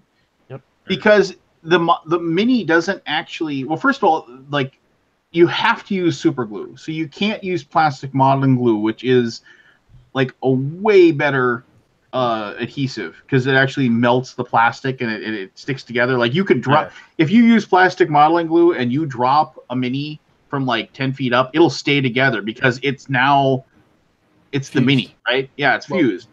But like, so you have to use super glue on these, and then and the super glue doesn't work really well. And then like whenever you do it, because the pieces aren't like each one has an imperfection, like they do not stick together. So like you have like these big giant gaps and stuff. Then you have to basically buy this liquid green stuff and then fill in the gaps. And in some cases, like in a lot of like the vehicles and stuff like that are fine cast for Warhammer 40K, they are so crappy that like people have to rebuild up entire sides of tanks and stuff like that because it's just not done well. It's one of those things that they want to phase out, but they haven't gotten around to it. They haven't gotten around to it. But yeah, what do? You know, I mean, but people are still. That's another one of those things. People are going to still pay it. Why? Because, you know, they're the only game in town, right? Did You know? Keith fall? Keith, are you okay? Am I okay? Yeah. Why? Okay. Oh, it just looked like you fell or something. Oh, step up. No, I only did that once. I remember that night when Keith fell backwards. Yeah. I'm looking at something because I saw Kabuki talking in the chat. Talk about a grievance and a half. This is annoying as shit. Because she got her Kickstarter copy of the Deception, Murder in Hong Kong expansion. And I went and got mine as well to look at. And let's see if these show up. These are your hidden roll cards. And They're if you can different colors. tell, they're different freaking colors What? in a hidden roll game.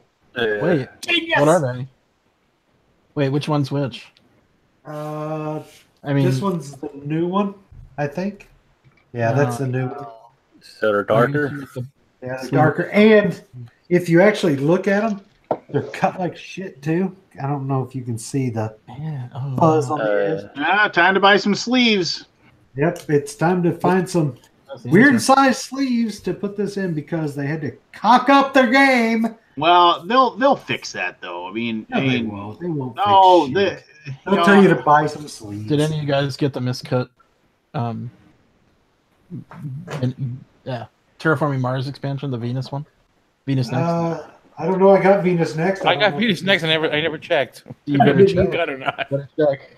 You know you can't shuffle the cards because they're miscut. They're different size. Are you kidding me? Mine are fine, but like some of the newer, I don't know. Some people were like, "There's a big thread on DDG about it." I was like, ugh. The answer from Ludo was put them in sleeves. But then everybody flipped out, and then Steven came in there and said, we're looking into seeing what the problem is and looking how to fix it. Well, I never got my fix for the Great Western Trail that had the wrong broken tile in it. Yeah, with the wrong backside. I don't know if he ever had those fixed or not. He said something about. I heard something about the fact that they do have actual tiles coming in for that. After 2 years? Yeah, well. So that led time. into my grief. No, it's been like my cards are close enough in Venus Next. I could probably use them. Yeah. Well, some of the ones people were saying were like a good 5 millimeters difference or a few millimeters, and you couldn't shuffle them, right? Because like when you have small and large cards mixed together, you can't shuffle them. And the corners were different. Not sure what happened yet. Something happened. I thought you dropped proved all that. How could you miss that? Yeah. You'd be surprised. I mean, they're looking into the problem. It might just affect only a few. You should just cancel all conventions for the entire year. Just reset everything. What would we do? Play games with your friends. Sure. Done. Some of our friends. I always have the same ones here. I want to see you guys in person. Which, I don't know why, but I do. One for both. That's probably it. Oh, and then one other thing. I don't know where you were talking about it, Lance. I was listening to you talking about, maybe it was on here when I wasn't here, about having your whatever friend convention thing. The Gathering of Vikings. Yes. I will be accepting applications here later this year. But that's I'll need an essay. Right, but you talked about the fact that something like this, I don't know when's doing that. I've been doing it for 2 years now, and you get invited every year. What is it? Well, yes, but I don't want to go and play with you and your 3 friends. It's not me and my 3 friends. It's next week. We have a hotel booked and everything.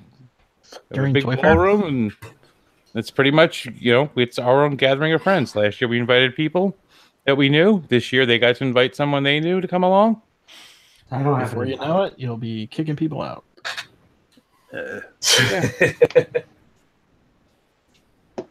I thought about it, Andy. Hey, Andy, do you have a premium membership for that?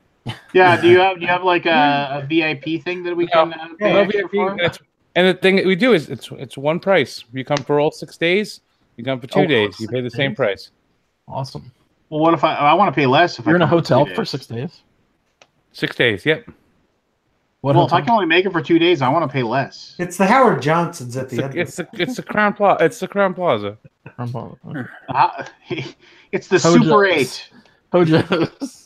Who remembers Howard Oh my Johnson's? god. We used to go to Howard Johnson's after, I lived in Pompano Beach, and there was one right on the beach, and we would go there after finals every year, and just because you get out of school early when you're on finals, right? So you just go there. So great.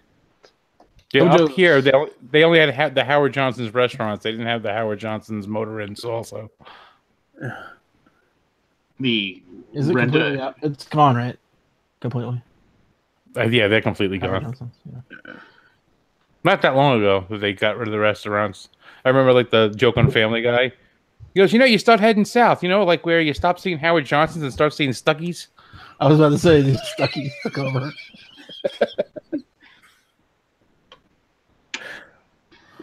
In Texas, Buc-ee's. You guys got to go to the Buc-ee's when you come out here for BGG-Con. Get your balls. And we've talked about it. Get your Buc-ee balls. Get your Buc-ee bites. You gonna take us out? Yeah, I don't have a car there, so it's kind of tough. I need some of those cheese things. If you So guys what want was to that? do, What was that? do a late night run, we'll have to do it. What was that burrito place we went to? What was that? Oh, that was good. I went there. What was that place we went? What was that place you went to? And you got a bunch of takeout. But we went there and ate. And it was me and you and that French guy and The French guy. Jean-Claude. the guy that works with Travis, the Colossal Games guy. That was Texadelphia. Texas. That was good food. Yeah, that was our version of the Philly cheesesteak. Texadelphia. They're pretty good. I'd eat there again, Tongi. especially since you you picked up the tab. That was even better. It was good. Yes.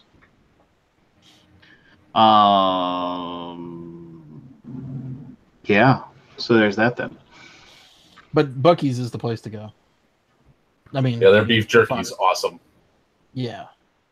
The Bucky Nuggy cheesy things are good too. Oh, those things are ridiculous. They're the best cheesy poof you'll ever have. Oh yeah. Cheesy poofs. That's only because you haven't had Earl's Curls. We'll bring some Earl's Curls. We'll do a taste test. We'll do a blind taste test or something. There you go. That's fair. Which one we like better? We'll do Pepsi challenge. We'll just set it up and have people come by and. Oh yeah. I wish I had time. Well, those freaking animals, they'll just eat whatever. I remember when I went to I remember one of my jobs, one of my best jobs I ever had. I worked. My brother managed a bar, and when I was 17 years old, I was the fry cook at the bar. And every once in a while, you'd have me work the door and stuff, which was ridiculous. But regardless, so I'm sitting there, and it's it was a bar / bowling alley. And so we would get orders for food from the the bowling alley, and so it was just and it was just weird. The place was just kind of a screwed up thing. But I mean, they would have happy hour where they would have free appetizers for the people in the bar, and my brother would just go and get all of the frozen food that nobody was ordering. The breaded mushrooms or broccoli bites or things like that. Because it's oh, should I get some broccoli bites or should I get some cheese mozzarella sticks? It was that's what people are ordering. I was like, well, nobody's gonna eat this. He's like, oh, these frickin' animals will eat anything. It's free. They're drunk. It's just keep the broccoli bites coming. You know, but they did. They just sat there, and it was because it was free food. You know, enjoying their cocktails and gobbling it down. So yeah, you put out a big giant bowl of Beaver nuggets and Bucky nuggies. yeah, it's just like people will just walk by with a bag and just pour it all into it and head into the open gaming room. Thanks much. Yeah. Put out a bowl of the little coconuts from the coconut game too, so people eat those. The milk duds. Yeah, I guess that does happen at conventions. Lincoln and I watched a guy walk by, grab one, and pop it into his mouth, and just kept going. And we're like, "What the?"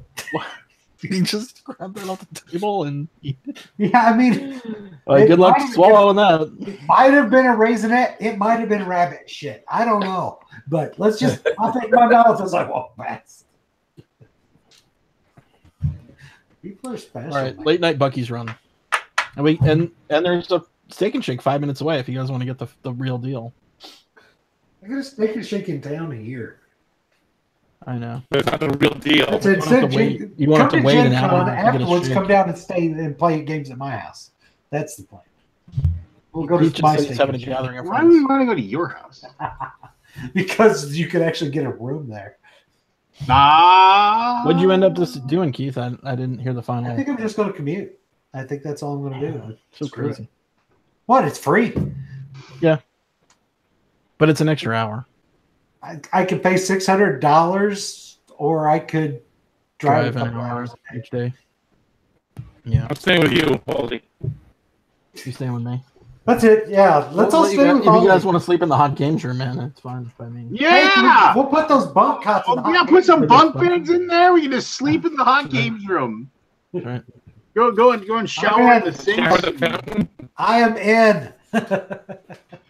You know what is up with your microphone? Why does that happen all the time with your setup there, Anthony? I don't know. You'd think with all the thousands of dollars that we're sponsoring you with, you could wait. Did I miss a check? Yeah, where's my check? Thousands of dollars. Actually, if you just unplug and plug in the USB, does it work? Does it fix it? Yeah, try wiggling the cord. Right? That's a Yeti, right? It's a Yeti, yeah. Just unplug the USB and plug it back in and see if it resets. I'm unplugging the USB. Hold on. Be on it. You might even be. The guy with the second worst audio problems is helping the guy with the worst audio problems. What's wrong with my audio problems? Nothing just his story. What the hell, man? This mic is not a cheap mic. I was not happy hearing about that. All right, I replugged in. PCs suck. That sounds You better. suck.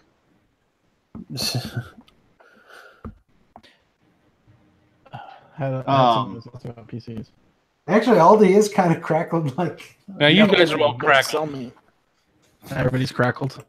Everybody's crackled. Snap, crackle, pop. Rice Krispies. Did you guys watch Dirty Money on Netflix? It's pretty good. I have not. So good. It's good. Six episodes. Documentary just came out. I watched Brockmire on Hulu. One of the it's about all these like kind of scandals in America about money and stuff. And in Canada, there's one about maple syrup. Maple syrup. Yeah. Like there's this big maple syrup thing happened. I didn't quite follow the whole plot because half of it was in French, and I just had it on wasn't watching the subtitles, so I don't know all the details. But one of the most interesting ones was HSBC laundering money for Mexican drug cartels, and then they admitted to it. It's happened recently. Oh yeah. Oh no. That's how they offer free checking. I'm gonna show off my Elroy box again. No, it's really good. It's 6 episodes about scandals and money and stuff. This is my Tide Pod container. I keep my snacks. Although I prefer the Electrosols because they're orange. You got the little citrus. I've been watching Altered Carbon. That was a pretty good series. Yeah, they did a good job with that one. Do you like sportscasters? Do you like play-by-play guys and stuff like that from sports? Yeah, sure. There's a show on Hulu called Brockmire. That's a Brockmire. Hulu original. Okay. And it's Hank Azaria as a washed-up baseball play-by-play guy that had a meltdown on air and lost his job, and that he gets brought back like from the Philippines or something to come do like a 8A ball club in the middle of nowhere. It's a silly little comedy with Hank Azaria and Amanda Peet, but it amused the crap out of me. I just binged the whole show. Yeah, I haven't heard her name in a while. Cool. I haven't caught the Brockmire yet. Though I wanted to see it. I don't know. It's on Hulu, you said? Yeah, it's on Hulu. So I just canceled my Hulu membership. Actually, I bought it because you talked me into it, Lance, with the stupid Criterion or whatever it was. Wasn't it you? I like my Hulu. It wasn't me. And they discontinued all the Criterion after I did it. But then it was the only way to watch Fargo. Fargo is great. You guys watch Fargo? Yeah. So good. I'm thinking about getting rid of Hulu. I'm not sure yet. I'm still trying to get them to get rid of the cable, but they're hooked to it. Well, football's over. You can get rid of cable. Not worth watching on cable anymore. I just watch. I mean, if you got Verizon, you can watch all the football games on your phone, and then you can actually phone. Yeah, well, no, but if you're smart, you can export it out. I mean, it takes a little. You gotta hack your phone a little bit to make it happen, but it's not that tough. So it makes it pretty cool. I like it. It's yeah. There you go. I'm still loving my movie pass. Somebody was like, "How do they possibly make money of this?" Because they don't make any money off of movie tickets anyway. They're making money because you're going in there buying a $10 tub of popcorn. It's related to the food, right? Yeah. I had yeah. It's they're not making watch it at home. They're not making money on MoviePass. What they were trying to do is they're trying to set it up to where they would get money on advertising and then get a piece of the concessions with the things, but that's not working now. The best thing that they could do is they could start working more closely with the studios to get more movies that are. Here's one that you can get, exclusive stuff through MoviePass. Because right now they got like 10 million subscribers, and it's awesome. I mean, I'm seeing a movie a day. 10 million. Yeah, they got 10 million subscribers. Wow. I guess people want to go to the movies, but they don't want to pay. It's the prices are just too high. Well, I won't see like all the movies I saw this year so far. I've only would have saw like a third of them if I was paying for it out of my pocket, because there's movies I'm now taking a chance on seeing them in the hotel in the theater as opposed to waiting for it to come out on Netflix. So I don't know if there's enough movies I want to see out to get the movie pass. But that's the whole point. You don't have to worry about it whether you really want to see it or not. You can go to the movie and fit the first 15 minutes. You're like, this is stupid. You get up and leave, and you don't go, oh, I just wasted $25 on tickets to go see this stupid movie. Pretty damn. I mean, I don't know. Sometime in our lifetime, the movie theaters will just get phased out anyway. I mean, it'll be like, you can just watch it at your house. But that's different. I would totally pay for that. But it's different. Well, you probably will have like a big screen theater room at the time. Everybody has a big screen now. They don't sell regular TVs not anymore. like the $95 million man. How do you buy a regular TV anymore these days? Scott, you're about a year and a half away from having an IMAX in your house. Come on.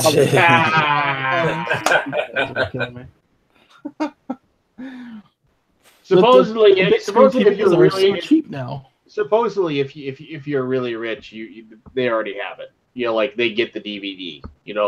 Like when it releases. I've heard about it. That like it's just like, oh, it's a brand new movie. It's like there's ways that the people that have the money, the people who have money do the same thing that theater does. They pay the licensing fee and they get a digital copy.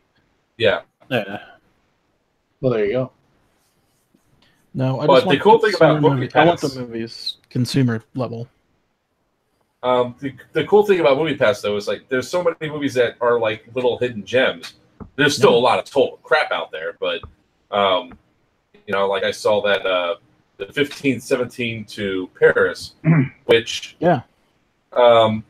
it would probably be a good story and a good movie if they actually had actors and not the people playing themselves, on the screen. That was the biggest problem with it. The most exciting thing about that entire movie was the fight that happened in the movie theater. Because people were fought. Yeah, they were throwing popcorn and drinks at each other. It was hilarious. What? I did play-by-play on it. This is in Florida. This is Florida, by the way, right? Yeah. Yeah, in Florida. What are you trying to say, Scott? Lakeland? Who has time to watch movies anywhere anyway, though? I mean, But that's the thing. Get the hell out of my house on Saturday. On If Sunday. you have time to paint minis, you have time to watch a movie. Yeah. right. But the thing is, I go to the movies now if it's something I want to see on the big screen.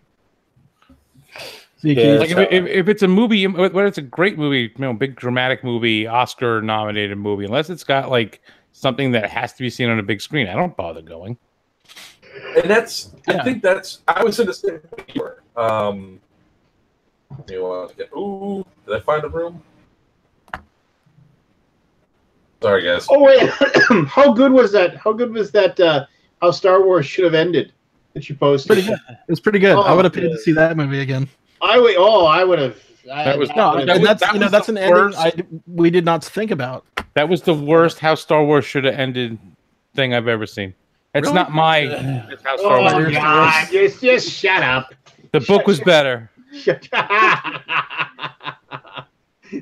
Just shut your mouth. Could you imagine if that was really the ending of it? It would have been like. It would have been totally. Don't talk to my granddaughter like that, Ben. What are you doing? Yes. Here? My granddaughter.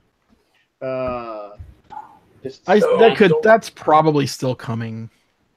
and then the whole thing is just like They have to do something to get everybody to come back to watch that stupid movie. We're not. Thank talking you about for this telling me your origin story, Darth Plagueis. Yeah.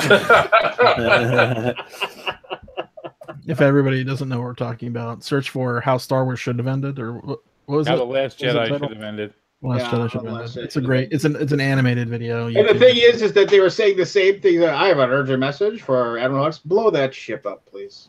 blow that ship up. I like the Princess Leia's rescue. Yeah. Open the door. Open the door. Everybody Just, gets fucked yeah. Just like it's just how is it possible? How could he stop the? Well, you did it, sir. It's the only reasonably It's feasible. That yeah, well, it's pretty good. Yeah, it was. I would have. Yeah, that's a Star Wars I could have believed in. What, are you expect me to just take on the old First Order with my laser sword? Yeah, that's what I expected. That does Yeah, sound pretty awesome. That sounds pretty awesome. Let's get out of here. Let's go. Wait, first let me levitate my ship out of the water. Well, no, he's going to the Millennium Falcon. Leave. Yeah, I know, but like, Yeah, that would have been when cool. you saw the You saw the ship. X-Wing Yeah, underwater, exactly. I was like, okay. you're like, oh, it's coming out of that water at some point. Yeah. No. Nope. No. Yeah. All right, we're not going down this path. Done. No payoff. No more Star Wars. At least I'm not the only one that hated the movie. Oh, it's got it. I We're like gonna the stop. movie. We're gonna stop. We're gonna stop. No, we're not.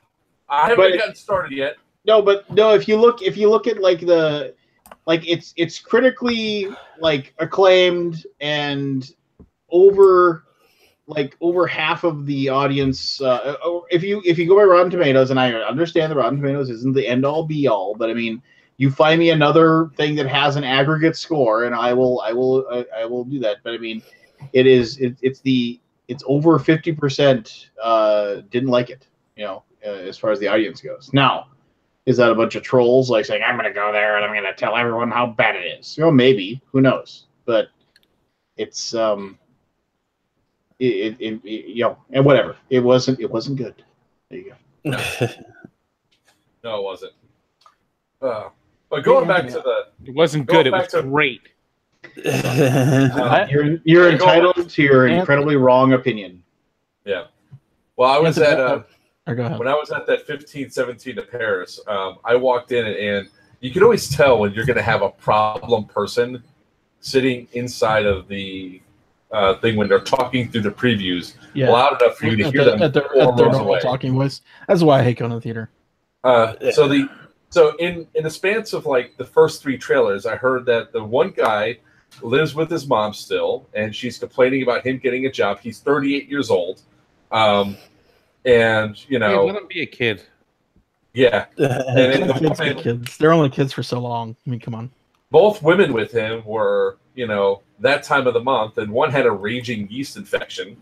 This is all stuff they're talking about out loud in the middle of a movie theater. And then I'm just sitting there like, oh, please shut up before the movie starts. So this couple comes in and sits like 3 rows in front of them. And they're still talking about this crap when the movie starts. So the guy makes a comment, the woman makes a comment, and it goes back and forth. And I'm sitting there just doing commentary from the top row, laughing my ass off. Popcorn gets, the drinks start flying. I was in a movie theater all by myself. So you were yelling out commentary? I was posting to Facebook and laughing and making. I was like, "Oh no, you didn't!" So you're gonna let her talk about that?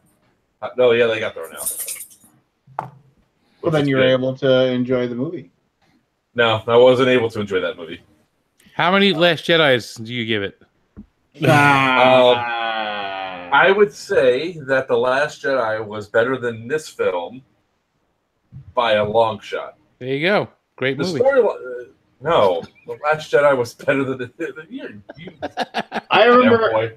I remember, like I went to a like literally I don't know what, like Rebecca and I were like, we've been together for a while, but like we were at a movie and I don't even know what the movie was. We were at a movie and like there was some lady, like I'm gonna guess like like mid to late 30s, there on a date. It's on like, and she was just like that, like talking loud, and like, and you're like, okay, fine, previews, you just let them gab, whatever.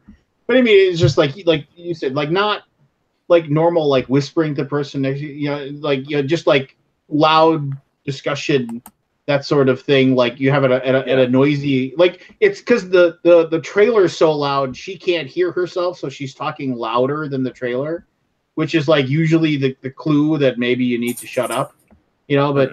And of course the guy's like sitting there just listening to her talk, and like, cause he's like on a date or something, he's not going to say, oh, hey, the movie's starting, just like, and I finally, I was like, I was just sitting there and I was getting more and more irked. And I remember, so she, like the opening credits start on the movie and she's now, and like, of course, like the music kind of goes down a little bit. It's the opening credits of whatever movie it was. I can't remember.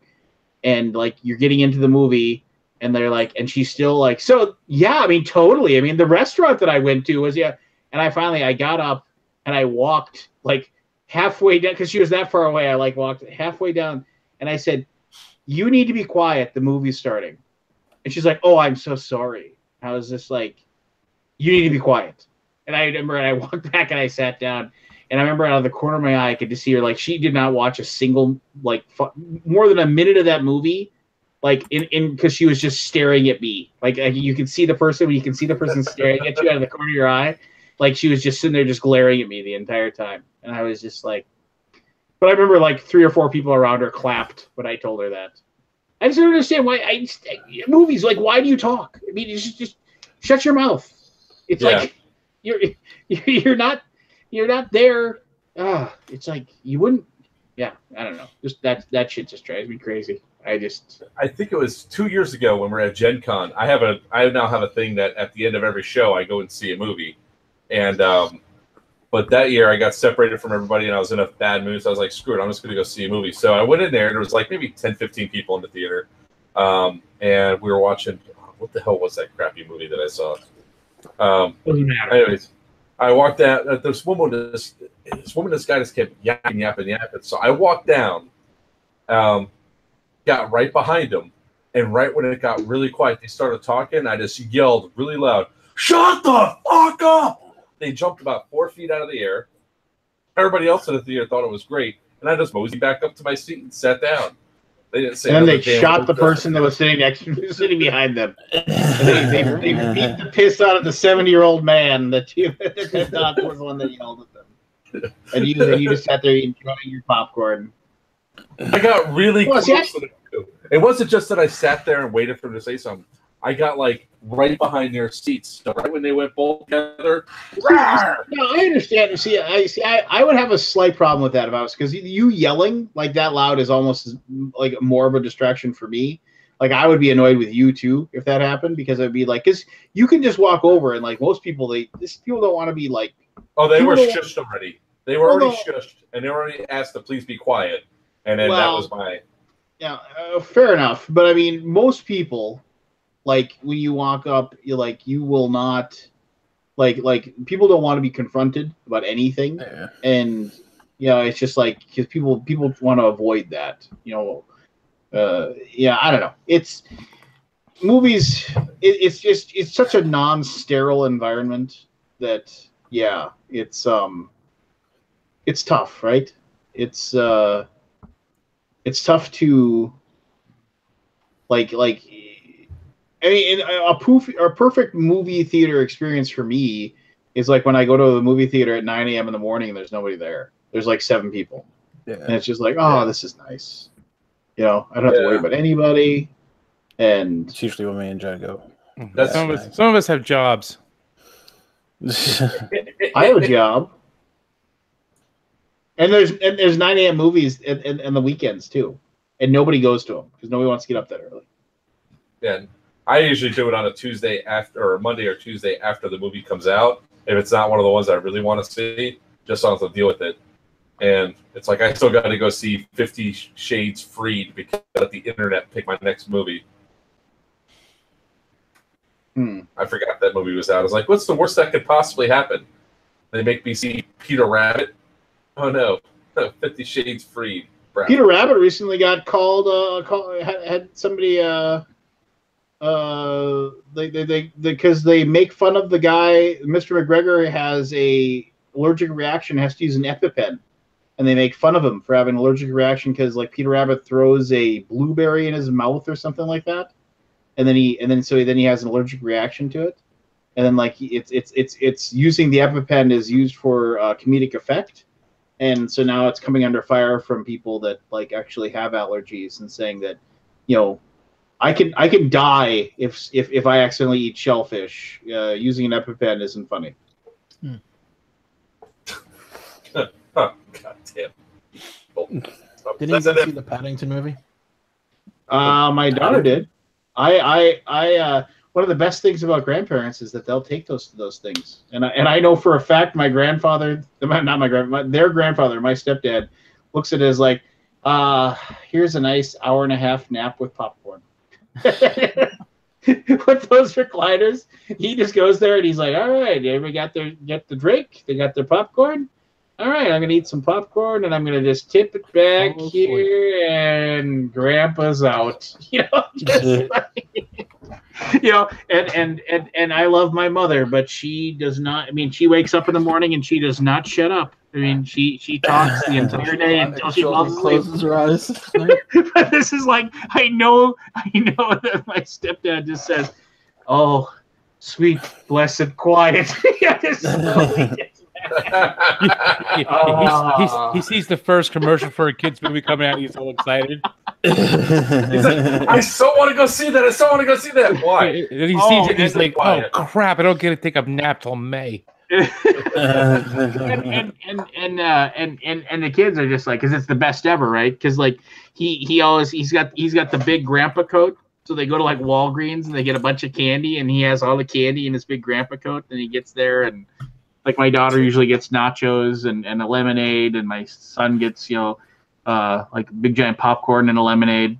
And then and he's just like, okay, grandpa fishes out all the 2 big mountains of candy for him, and he just sits in between them, and then because I've gone a couple of times, and yeah, he's just puts it all the way back, feet up, because those chairs are super comfortable. Oh yeah, they're great. Sometimes. Oh, and like, and you know, I think his senior price is like $5. You know, so it's just like that's well worth it for him. $5 for a good nap. Kids are happy. Kids are happy. I'm rested. If he does it on a Tuesday, the kids it's 2 for 1, and Grandpa gets the senior discount. So, yeah, he Don't tell Grandma. Well, she'll sometimes go with, but she can't talk during the movie, right? Here's So some Swedish fish. Don't tell Grandma. what is it with Swedish fish? My kids love those. I love Swedish fish. I mean, I can eat like 5, and then I'm like, okay, I'm Swedish But fish. I only like Swedish fish. I don't like the imitation ones at all. Like other stuff, the imitation one is okay, but like Swedish fish, like they have red fish. You get them some places. Redfish, bluefish. They're not as good as regular Swedish fish. Isn't Swedish fish is supposedly like the first ever gummy, right? Something like that. Yeah, it's one of the original ones, like with the juji fruit and. I dated a girl that liked the jujubes. Remember those? The little tiny one, like hard. Like they were there. Like my father didn't get in the Navy because of jujubes. Why? Because they pulled out all his teeth. No. My father literally went to go and enlist in the Navy, and they went to take the physical.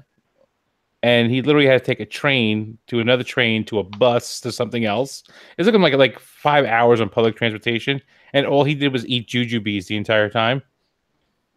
So when he got there, his blood sugar level was so high they wouldn't want to put him on a boat. So he didn't get into. They thought he was borderline diabetic. So they took his urine sample. That man's name was Mo Green. So he ended up having to join the army.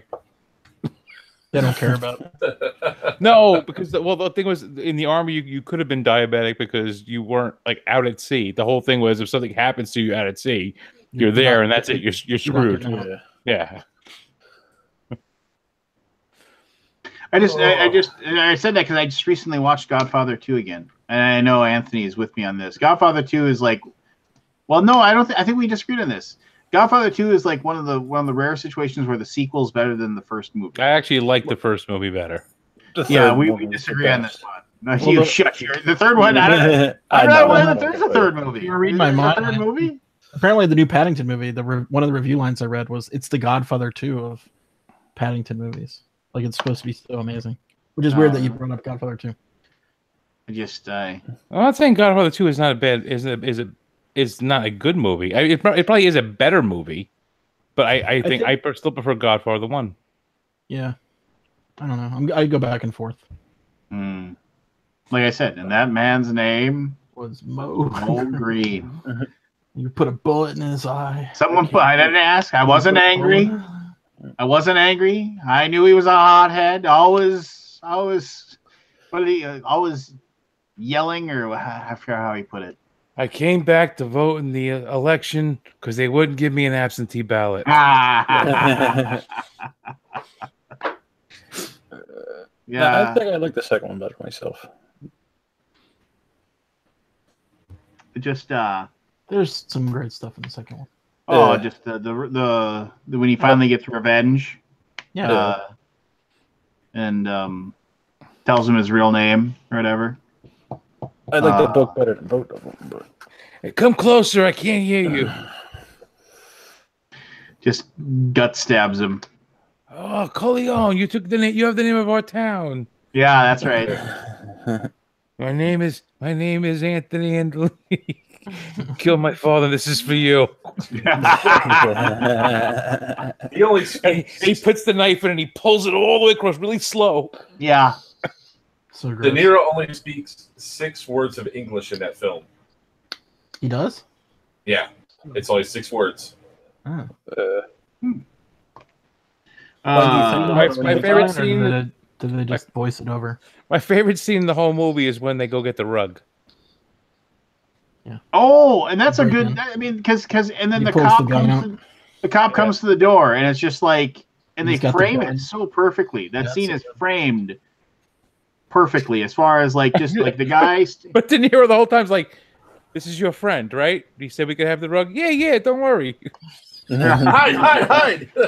I liked when he tries to, it's like, let the I'll pay her rent, let her keep the dog, going through the whole thing with that guy, and then like he's just like no, and then like no, you go around, you ask them, you ask the people about me, they'll tell you I'm a good businessman, and then he shows up and they lock the door behind him when he's in there, and oh man, that's just And he's like, moment. the $3 off. Yeah. She can stay as long as she wants. The dog stays. I'll move the other people. Yeah, no, but I mean that the opening scene. $5, cinco dollars. The opening scene of Godfather with it's like when have you ever asked me over to your house for dinner? That is a good moment. I believe in America. Now I gotta go watch the first one. Well, if they're on Netflix, I just watched them recently. Just that whole it's like these people would be. How does he? What's the last? Anthony, you do it so much better than me. Which one? Like in the first one, when he says, when was the last time you were there? When was the last time you invited me over for a cup of coffee? My wife's good godmother to your son. When was the last time you just came over to talk? This I cannot do for you. What was it? It's me, Enzo, the baker.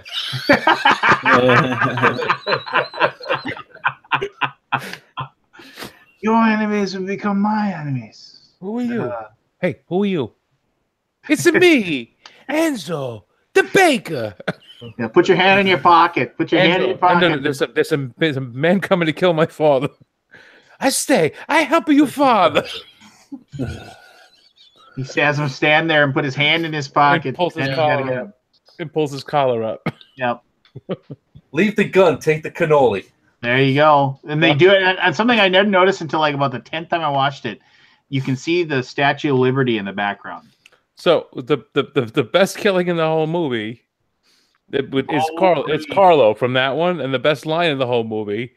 And Carlo gets killed because he was supposed to drive that day, and he calls out sick, and then it's when Fredo takes him. But the next day, it comes back to the house, and they go, "Where's Carlo?" "Oh, Carlo, you won't see him no more." You're gonna be seeing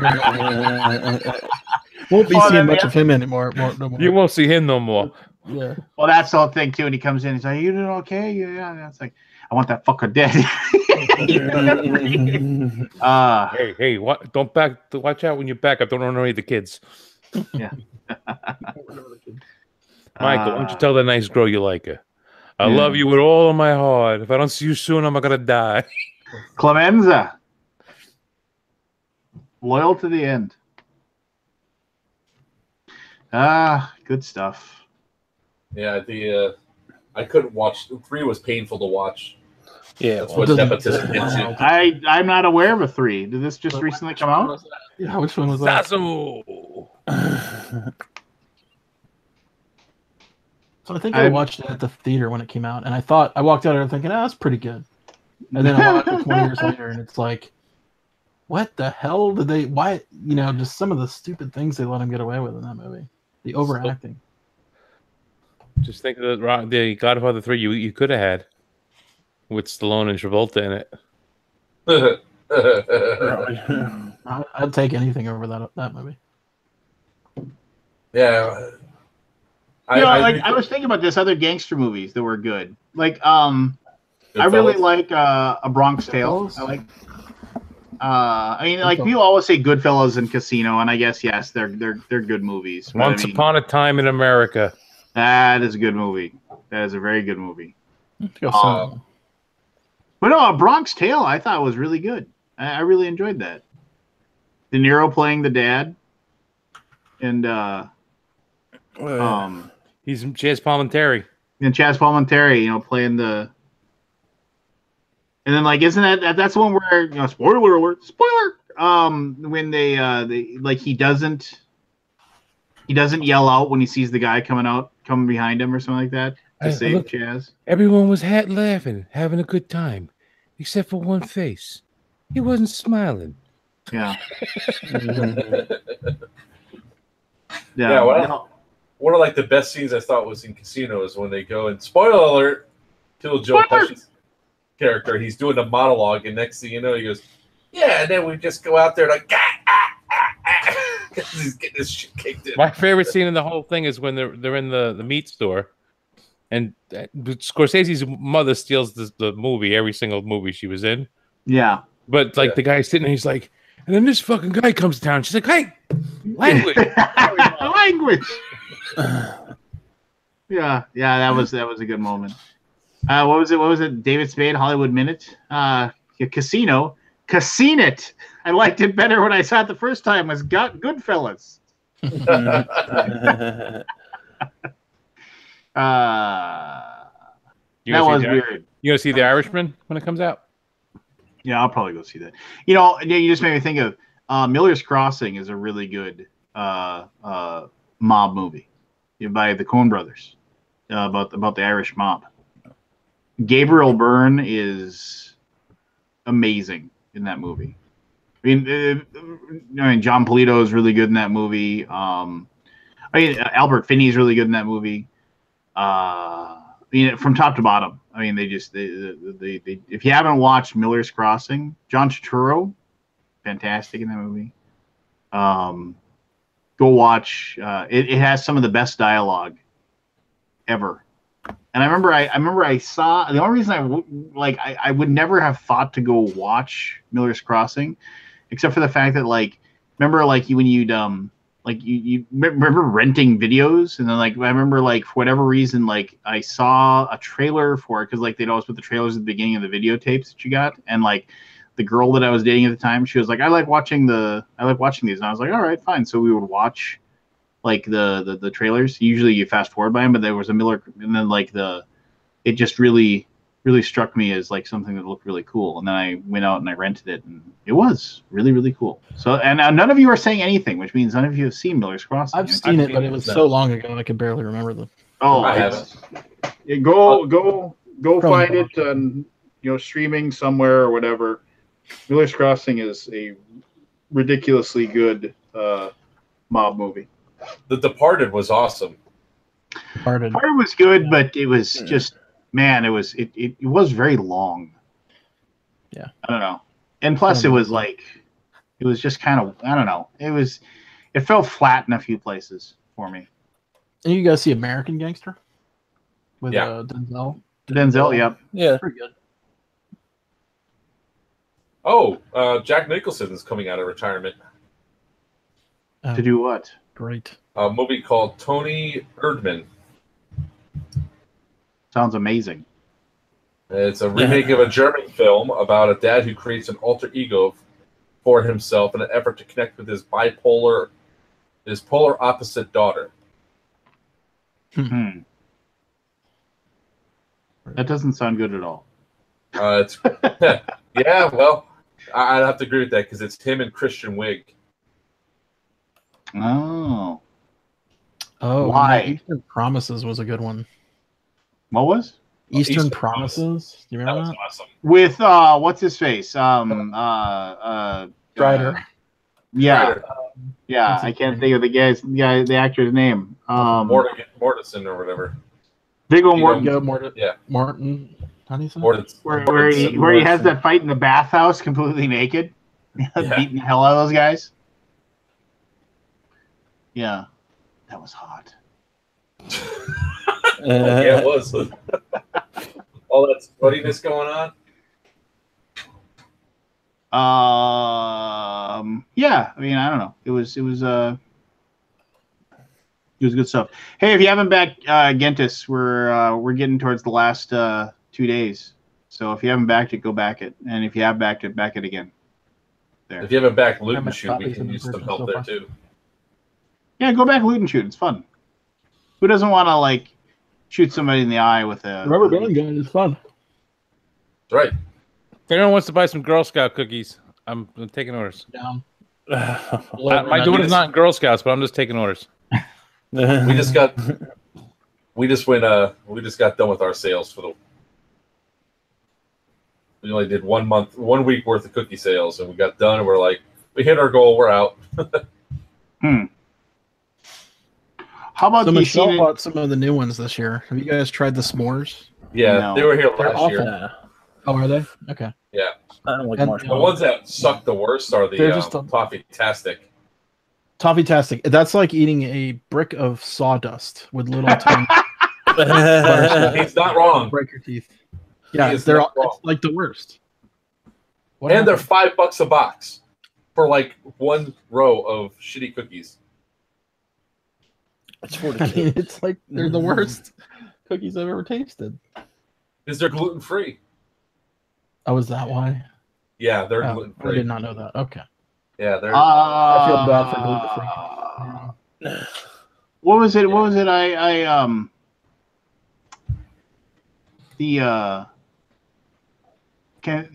Why can't I think? Gran Torino. I watched that again for the first time in a Gran while. Torino's a good movie. Gran Torino is a very good movie. You know, it's a pretty good movie. You don't think it's going to be, but it's not actually bad. Mobsters. Lobsters. It's Christian Slater. Oh yeah. Oh yeah, I know. I know what Patrick you're talking Dempsey, Richard Grieco, Rico. and some other guy. It's like Lucky Luciano, Meyer 1991. Lansky. Yeah. Yeah. That actually was a pretty good movie. Patrick Dempsey. It was better than it had any right to be. Yes. I'll have to watch it. I don't think I've seen it. I got- It may be a little aged now, but it was actually a pretty good movie. 91. Who played the? I just remember like. Remember there was the weird scene where like the guy's gonna machine gun him or whatever, and then like the guy comes bursting through the door and shoots him or whatever. That's the only thing I can recall offhand. Stop spoiling it. Spoilers. 20-year-old movie. How about Casino? How about Casino when the guy's got his feet on the table and Don Rickles can't get him to put his feet down? So then De Niro goes over there and he's like, I'm gonna need you to put your feet down, please, and put your shoes back on. Hey, how about you go fuck yourself? Is that the one where they put the guy's head in the vice? Yeah, he goes over. But he goes over to the guys. Okay, I want him out of here, and I want you to use his head to open the door. All right, time to go. You see him, and they do. They just smash the Don door. Rickles is in that movie, isn't he? Yeah, Yeah. he's the Good casino boss. manager. Casino Manager, yeah. Yeah. I like He's- the first half of Casino. Not a fan of the second. Well, it's kind of It turns a depressing. little- It turns a little too domestic. Well, it turns way dark. I mean, super dark, super weird. Yeah, I mean, it's just like it's kind of like when you would watch like The Sopranos, which was like a really good show, but every once in a while you get one of those episodes where they were like, oh, we're not gonna like have like you get to live vicariously through and watch like how a mobster works. And this episode's gonna be another weird Tony dream sequence episode, and you're just kind of like, I mean, I get this. You're kind of propelling the story forward a little bit, but I mean, this isn't why I'm watching this. I'm watching this to see what happens with the mob and things like that. And it's just like, oh no, this is gonna be the artistic one here. No, I got the best mob movie ever, Johnny Dangerously. Yes. Yeah, I mean, I knew it was a bit. I knew it was a bit from the moment he opened his mouth. It was like, Johnny's getting laid again. Did he have a 357 Magnum? Or what was it? No, an 88 Magnum. 88 Magnum. 88 It Magnum. shoots through schools. It shoots through you. It shoots through the guy behind you, through the wall behind you, through the refrigerator. My mother hung me up on a hook once. Once. He'd like to read from a prepared statement. You fargin iceholes. You cork-sucking capitalists. Ah. That was one of those movies they reran over and over on the old HBO. Oh yeah, it was. I like that Wise Guys movie better. Wise guy. The Wise Guys movie with Joe Piscopo and Danny DeVito. Yeah. I don't No. Okay, No, My Blue thank Heaven. you, Mr. Acavano. My Blue Heaven. That's a. That was a horrible movie. That was absolutely awful. That was funny. If you go in there not expecting anything, it was perfect. I expected Steve Martin to be funny, and he wasn't. Then you didn't go see Cyrano, I guess. Or Yeah. You have Roxanne, or no whatever it sense was. of humor. You have no sense of humor. I have a great sense of humor. Fine, we'll test it. What's the difference between a light bulb and a pregnant woman? You could unscrew a light bulb. No sense of humor. So we gotta talk about like old school mobster movies that are really good. Well, like what? Like Angels with Dirty Faces. I know of the movie. I've never seen it. So Angels with Dirty Faces, it's James Cagney and what's his face is in it. So James Cagney is pretty much he's his usual mobster self, and then Humphrey Bogart's in it. He's a priest, and like all of the kids from the orphanage like look up to him. The kids are all the Bowery boys, but they all look up to him. You know, like he's a bit like because he's famous and everything. And when he gets arrested finally, and then Humphrey Bogart's trying to convince him, you know, to change his ways because these kids all look up to him, and he's like all like big tough shit guy and everything. And then when they take him to the electric chair, like they're all there at the thing as they're marching him down. I'm going to spoil the whole movie for you. Well, it's like a 7-year-old movie, right? But like the end of the movie, It's more like an 80-year-old movie. he sees the kids, and his redemption thing is the fact that he like acts like he's chicken, like he's scared of dying. Oh, they yeah. see that he's not the tough guy they really thought he was. I've actually heard of that before, yeah. Yeah, excellent movie. So, like, he can scare him that it isn't... Right, It the whole isn't- idea that it's cool to be, you know, that he's not really the tough guy they really think he is. Because they all look up to him because they think he's the, you know, he's the coolest because he's, you know, so not afraid of anything or... So I can remember, and this is going to be really way out there, but I mean, and this is one of those weird things that I can remember, like watching, like when my parents got cable, like you know, like you had like I think we had like 36 channels at first. We actually had the click thing. You know, it wasn't like you had a, you know, so once again. You tell people this and they don't believe you. You have to get up from the couch, go to the TV, turn the channel to the channel you want, and then you'd go back and you sit down. And there was a lot of times when you would stand up right next to the TV, clicking through the channels, like trying to like find something. Find something. You know, it would take forever. But I remember like there was I'd always catch like the last like 10 minutes of this movie. And it was like this really like weird like thing where it was like a World War I movie, and it was like it was planes and they were flying around, and like, you know, and it was like, you know, and it showed, you know, like them, you know, like you know, fighter planes, you know, fighting each other. But they ended the movie like there's like these two people that have been like caught, like they were like bombing or something like that behind enemy lines or something like that. And I remember like it was like this weird thing where and these two guys are friends or whatever. And I never understood as a kid. I never understood the whole point behind this, but it was like what was it like one of them they're talking, and then one of them actually, like, as they're talking, he shoots the other guy, even though like for some reason he had a gun. I have no idea why. And like he like ends up and he shoots the other guy and like kills him. And then like the Germans come in and then lead him out, and they shoot him, and they give him they shoot him at a firing squad. And that's like the end of the movie. And I always catch this last like weird 10-15 minutes of it, and I had no idea what it was, like no clue. And it turns out it's like this really famous like Howard Hughes movie that like he spent like a ton of money on. that everybody thought was going to be horrible, but it was like because it like actually had these people like doing like really dangerous stunts and like a bunch of people died. Like I can't remember the name of the movie now. Hell's Angels. Was that what it's called? Hell's Angels? Sure. Yeah. Something like that. But I remember I'd be flicking through and I'd find the last 10 minutes of that movie like over and over again.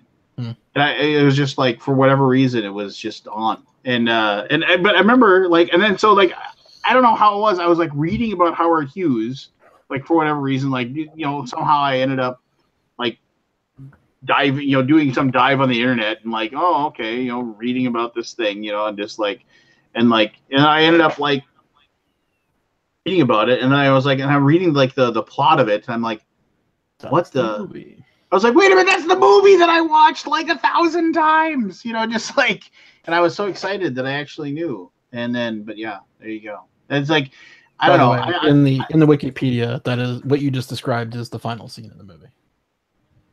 So thanks for spoiling it. Yeah, Lance. Spoilers. But I like the Howard Hughes movie with what's his name, Leo DiCaprio. It's pretty good. I don't know about. And I don't think the Aviator. Aviator. Aviator. It's okay. Aviator. I liked it. It's worth watching once because you learn about how. I didn't like their color scheme that they did with it. They made the greens like aqua blue. Yeah, And it's kind of an odd colored movie.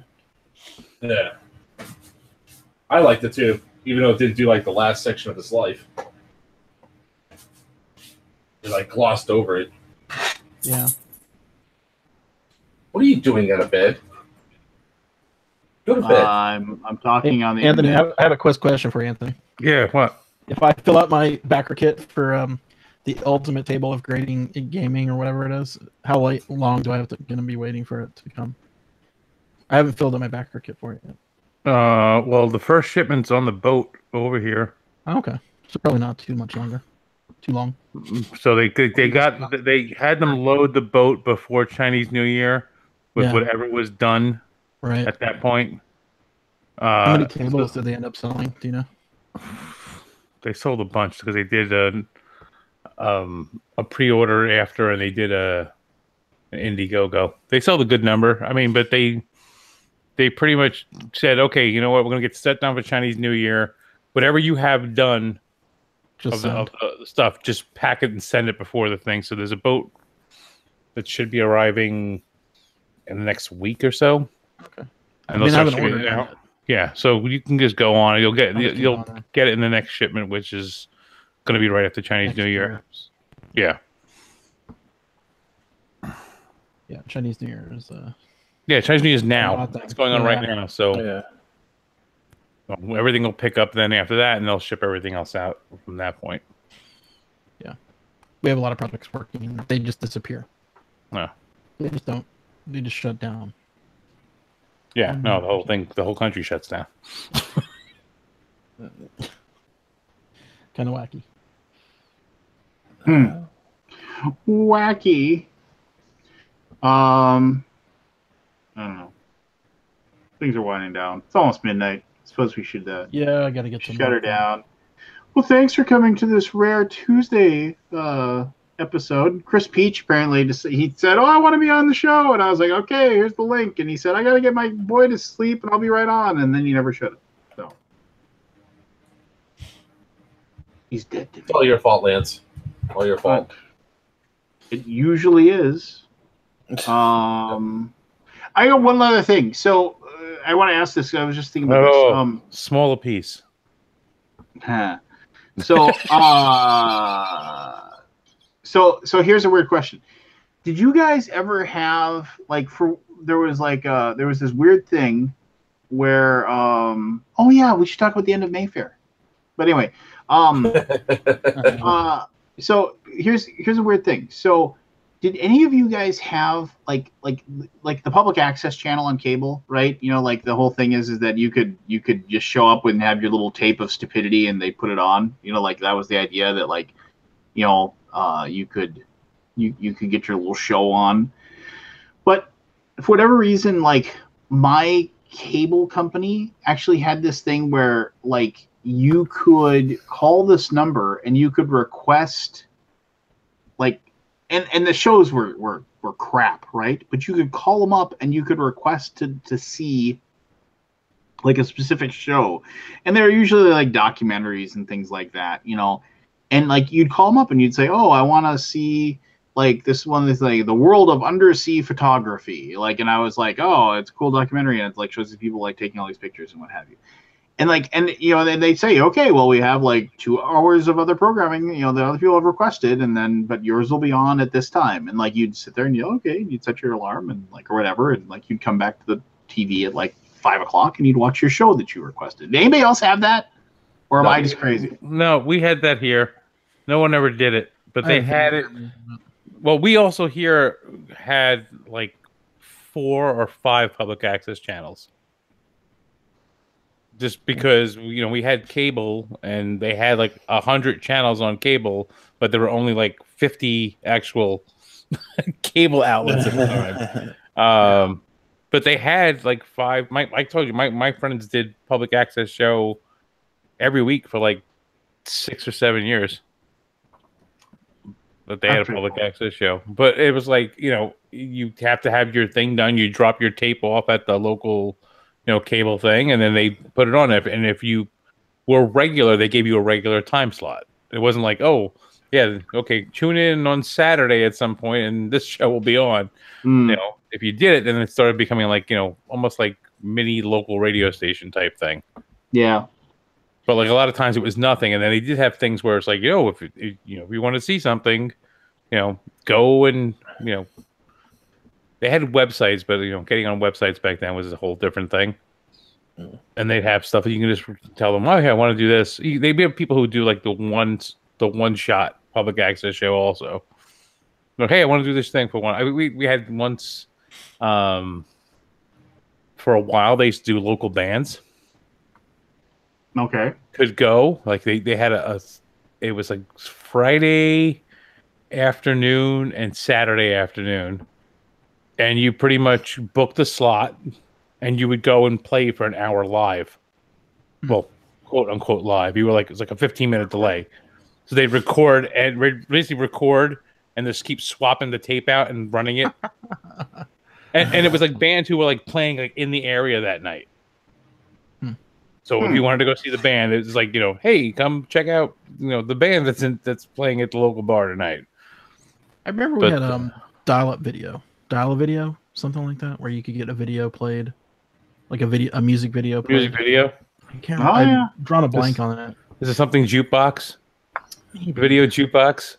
Was it video jukebox? I think it was called. I think it was like video jukebox. You would push the code. Yeah. And it would just like, okay, maybe we'll play it. So just quickly, I mean, Mayfair, gone. Like if they've been around forever now, they just. I mean, the writing was on the wall. I think when they sold off Catan. Yeah, probably so. I think it has less to do with the fact that they were like just going whatever. I think when they sold Catan, I think Larry thought it would be like, oh, you know what? I want to cut back. I get rid of Catan, you know, and I'll have this, you know, this smaller company. I think he just wanted to retire. Well, and then at BGG, in like their booth, the Mayfair booth was like, it was ridiculous. I mean, they like literally like just Alex.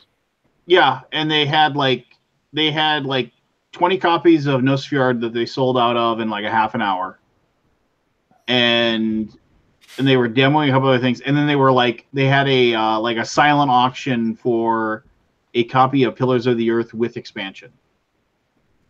And I remember like sitting there, I was like, why? I think it ended up selling for like $300. Like somebody wanted it, you know, because like for whatever reason. And I was like sitting there, I was like, this is not meant as a knock on them in any way, shape, or form. But that was like for me that seems so like not a 36-year-old board game company. Like, let's see if we can get a couple $100 for this so we got gas money to get home. I mean, it was just like that's not what they were doing. I know, but I mean, it just. I think everything. had they. I don't remember if Alex had been laid off by that point yet or not. Wasn't it, I think it was announced that he was right before then. Yeah, It was let everybody go. Yeah, it was the November purge. For multiple. Do you want me to hear? You want to hear my theory? Not retirement. So they split the company, right? Half the people went to the Catan studio, right? Well, yeah. And so you have this tight, small core company that did all the other games of Mayfair, and I thought they thought they could make it doing Lookout games, right? Or and one or two like of their own design, internal designs or through designers. And I just think the economics of, I don't know how many people they had, like maybe 4 or 5 people. Like you got to crank the games out to make 4 or 5 people's payroll in the board game industry, right? I mean, there's a lot of people who are cranking out 30 games a year and they only have 1 employee. So having 5 full-time who have been there getting probably raises and bonuses year after year because, Catan is a monster. They probably just was like, okay, well, maybe we can just instead of just shutting it down and firing everybody, they sold the assets because they could get something for them. Right, and that's what I think Larry said. I still want to do this. I just don't want to do it and have to do all the Catan crap and everything on top of it. Right. And in the end, it wasn't enough to keep it going. Right. Or the amount of work that was still there just doing the Lookout stuff, the 4 Lookout games that come out in an 18-month period was just like, you know what? It's not worth it anymore. Yeah. And they're probably working just as hard, if not harder. Yeah. And he went to them and said, hey, do you want to buy the rest of it? Did he? Yeah. No, he went to them. Okay. So they didn't come to him and say, hey, we want to buy. He went to them and said, hey, do you want to buy the rest of the company? Yeah. I suppose. I don't know. It's just, it is weird, right? No, it's weird. It just doesn't exist. I bought Catan or Settlers of Catan back then in the brown box, that version from Mayfair. Yeah. In 97, I think, or 96 or 97. And changed my life. As soon as as recent as 3 years ago, they had that giant space at Gen Con, Yeah. Or 2 years ago even. I wonder if Asmodee gets that space. They've gotta. That's a lot of credit with it. But they're shutting down the company, so I don't think so. Right? Because you're not buying them. That's a giant chunk of real estate. They didn't buy the company; they just bought the IPs. But even with that giant chunk of space, even if they were allowed to have that giant chunk of space, I don't think they would even take it. You don't think so? Well, because look at last year. They didn't have any more space than they had the year previously. In some spots, I think they had less space than they had. Fair, that Asmodee booth last year. The Asmodee booth last year wasn't really all that great, honestly. They have the store. They have the one thing where they show up. Was jam-packed. Whatever it is, but they have that store. They have that store everywhere. That's the same size store. It's not any bigger for Gen Con. And everyone's having the store now. Yeah, Simon has the store. Stores. Yeah. Simon has the store that they use. Off the floor. That doesn't need to be in the exhibit hall. Well, where are you going to put it then? I don't know. That just seems like a lot of extra space that doesn't really help anybody, except them. Well, but big stores. The store keeps them everything contained. And also it looks good when you have a line of 500 people waiting an hour to buy a game at Fantasy Flight. That makes Fantasy Flight look like it's a big deal. They had it at SN2, and I didn't skip the line, but I just went to the back end and I said, just wanted to ask a question. It's I'm not going to wait in line to ask a question. The big stores in the exhibitor halls feel weird. But think about it, Lance. Think about when you were in college, and what were the big, huge monopoly stores out there that you were best are gone.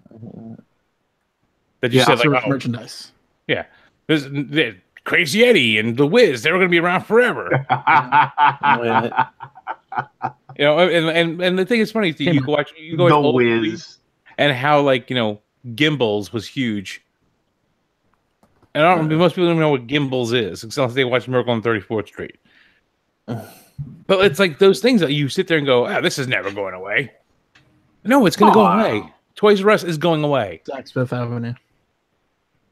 Yeah, Toys Toys R Us. Toys R Us is dying. I mean, I was in a Toys R Us like 2 months ago. I don't even know why, and I was just like, "Wow, this place is horrible." I was just like, Toys R Us has almost the same buying power of Walmart and everything else, but keeps the stuff so high on MSRP, and you have so much stuff that's inside there. They don't have the same buying power. That's probably why they broke away from Amazon.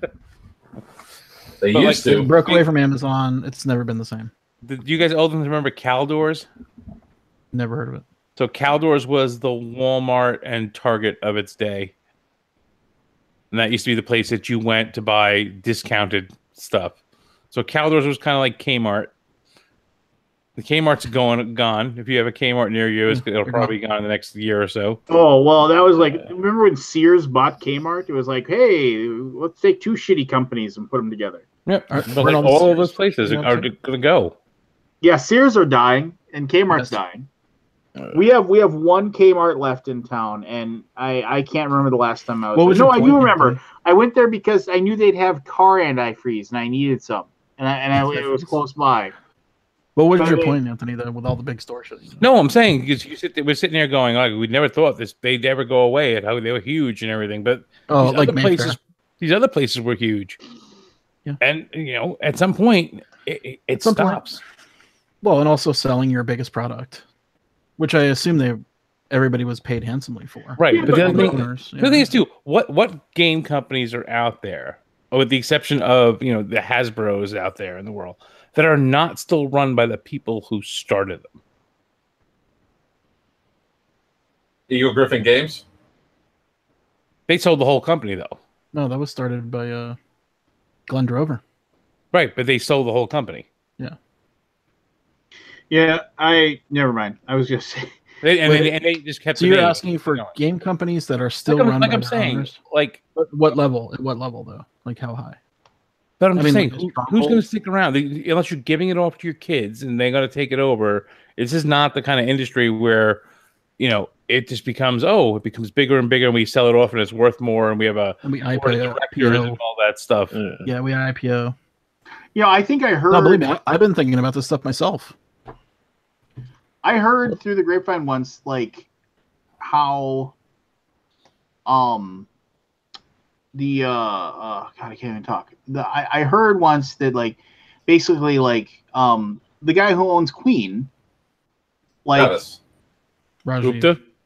yeah, Rajiv, yeah. I mean, like, he's 1 foot out the door, but none of his kids want to take over the company, and then so that's why Queen will end up being owned by Asmodee if they want it, or somebody will.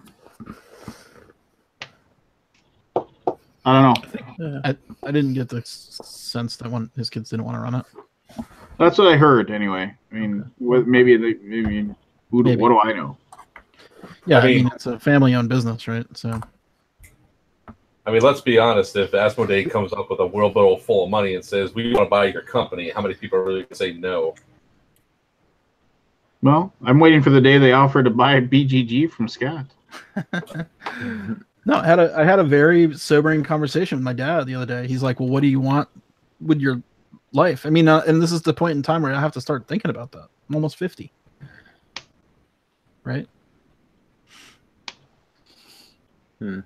So you heard it here first. He's selling to Asmodee.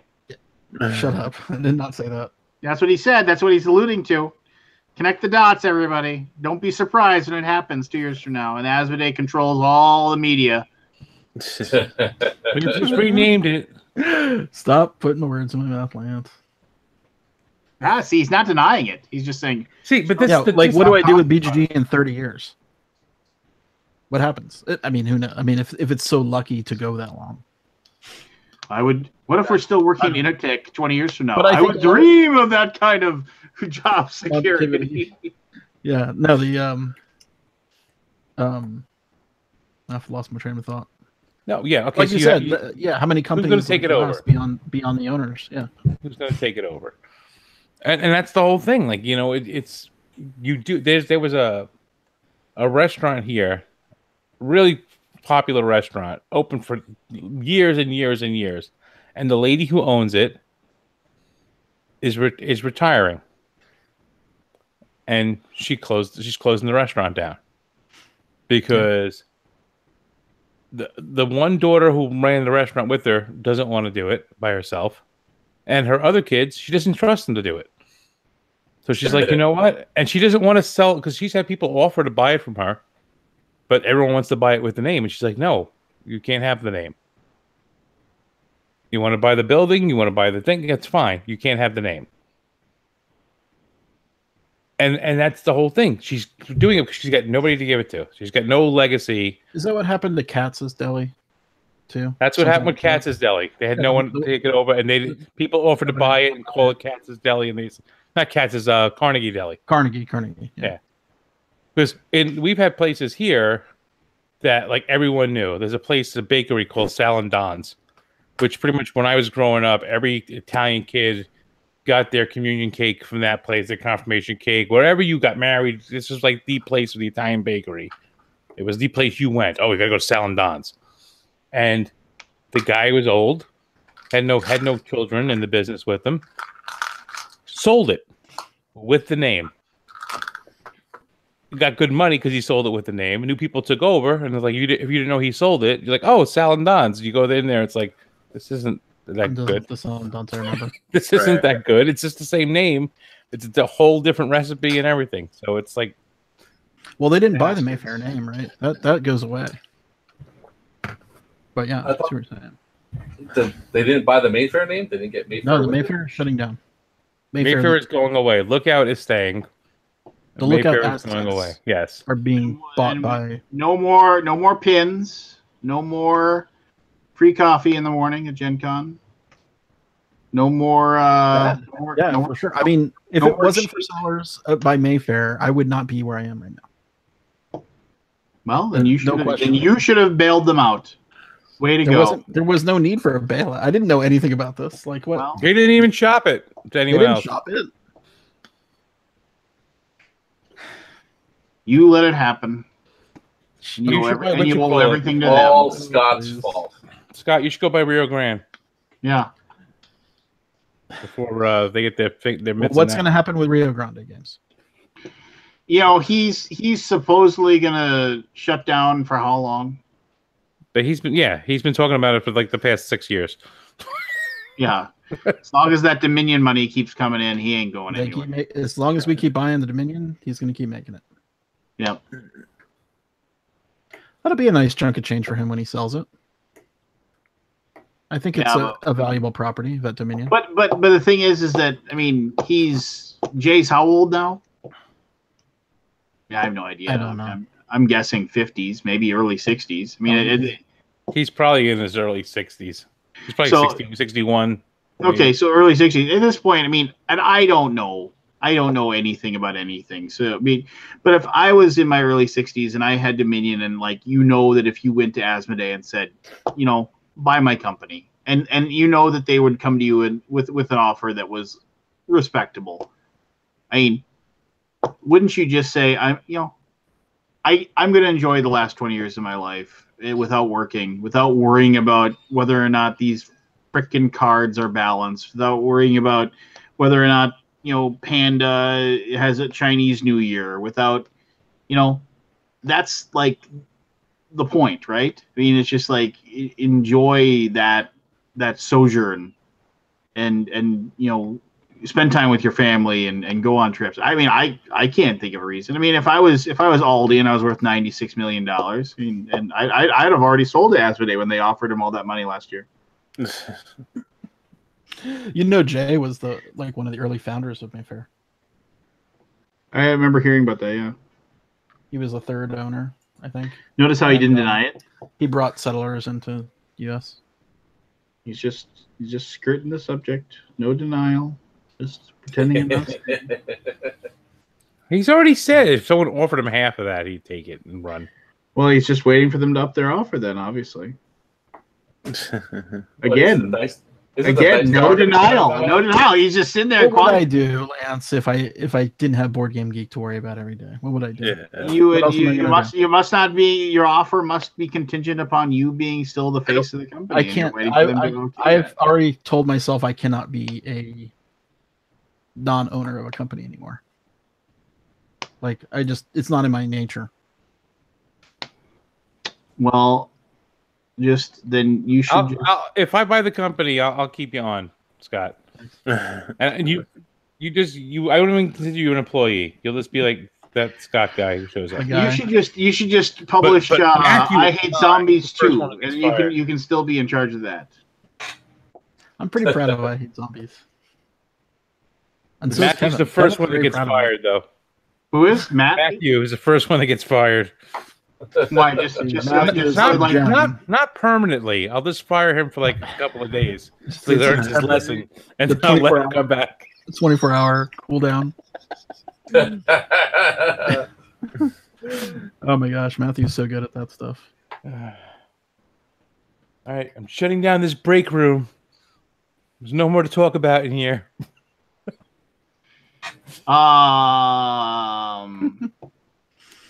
Matthew. I remember when he thought I was, if the game he thought I hated him, and I was like, I don't hate you at all. Why would you even consider? Oh, Matt, like when the first time I ever met him, like he was worried that I was gonna attack him or something. Once you talk to him, you could never be mad at him. He's the nicest guy in the world. He's always smiling. He's always excited. He's always happy. And he does his job well. I hardly ever have to deal with any of that crap anymore. And when I remember back in the day, we would stay up all night worrying about this stuff. Like literally all-nighters. Now I don't have to worry about any of it. Just don't play Food Chain Magnate with Matt.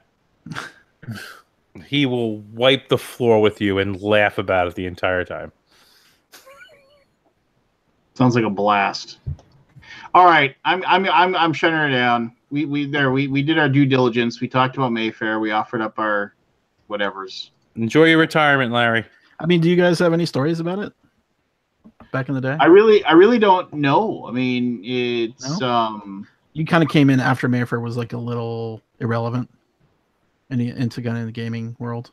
Yeah, I mean, I was still playing, that stuff, but I knew of them, but I wasn't heavily into the situation. I mean, it's a lot of people are like, oh, it's so bad, oh, and I'm just kind of like, yeah, whatever, I mean, it's just like when you sell off your breadwinner, and I mean, Lookout's got some good games, but I mean, there was no way. I remember the biggest thing about a Mayfair was when everybody had a problem with their price fixing. Yeah, they were the first ones, right? They were the first ones that said, you're not selling this for more than 20% off. Yeah. And then Jim at Boulder Games said, "Fuck you, I am." Where's Boulder Games? Well, I mean, but that guy was awesome. Anybody seriously? I used to order by leaving them messages. You make an order by leaving a message on the answer machine. Yes. Like, I want this game, this game, this game, and this game. Buying stuff from Boulder Games was the best thing in the world. And that guy was the best thing in the world, but it was good. It was seriously the best thing in the world. That guy was like, here's my wall of text that I have interspersed like weird 2-sentence reviews of board games and links that you can somehow track down and find. And they put candy in the box too. And they put candy in the box. And I remember one time Zabbas or something. And I remember he forgot to put candy in the box once for me, and I didn't get any candy box. Like 3 days later, an envelope showed up, and there was candy filled with cereal. Yeah, just filled like a little box like about this big. He just crammed it full of candy and sent. Here's your damn candy. That was nice of him. No, and I mean, he was like, he was a potter. He probably grew weed in his basement, and he was a big fan of paintball. Like he was like he was in a big paintball group. Hmm. Like the emails he'd send me, and like he'd talk about the fact that. And then I remember like he had a scare. He had like a skin cancer scare, and that's why he shut down Boulder Games for a while, because like he was outside too often, you know, growing his weed and playing paintball.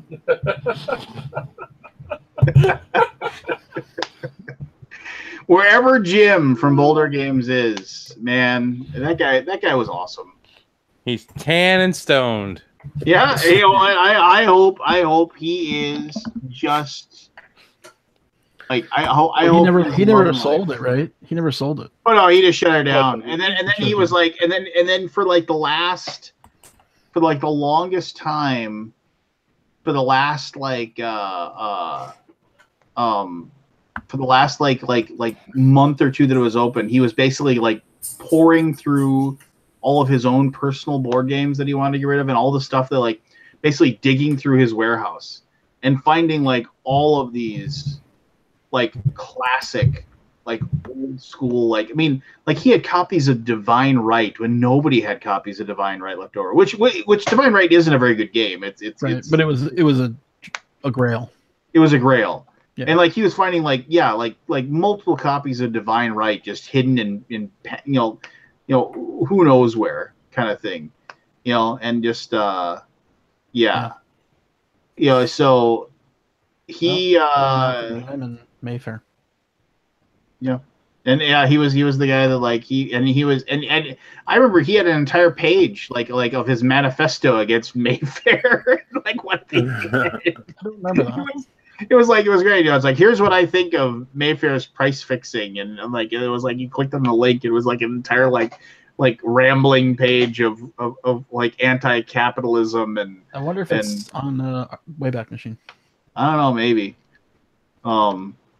But yeah, he just but like no, just like if you never saw it, I mean, like I wish like so it's like it was good stuff, you know. So good stuff. But there you go. That and that, as they say, is that. So Good night. Good night, everyone. I Good will see you next week. I'm going to Con of the North. If you're in Minneapolis, St. Paul, or around there this weekend, I will be there. You got to bring my copy of Three Kingdoms. I'm going to New York Toy Fair. Oh, Three yeah. Kingdoms. What are you talking about? Three Kingdoms. Oh, I don't know. It wasn't that game like you sold. Yeah, you came in late, Scott. Oh, did you guys already talk about the Three Kingdoms? No, Yeah. I didn't. But screw you. Fuck you, Scott. I'm signing out.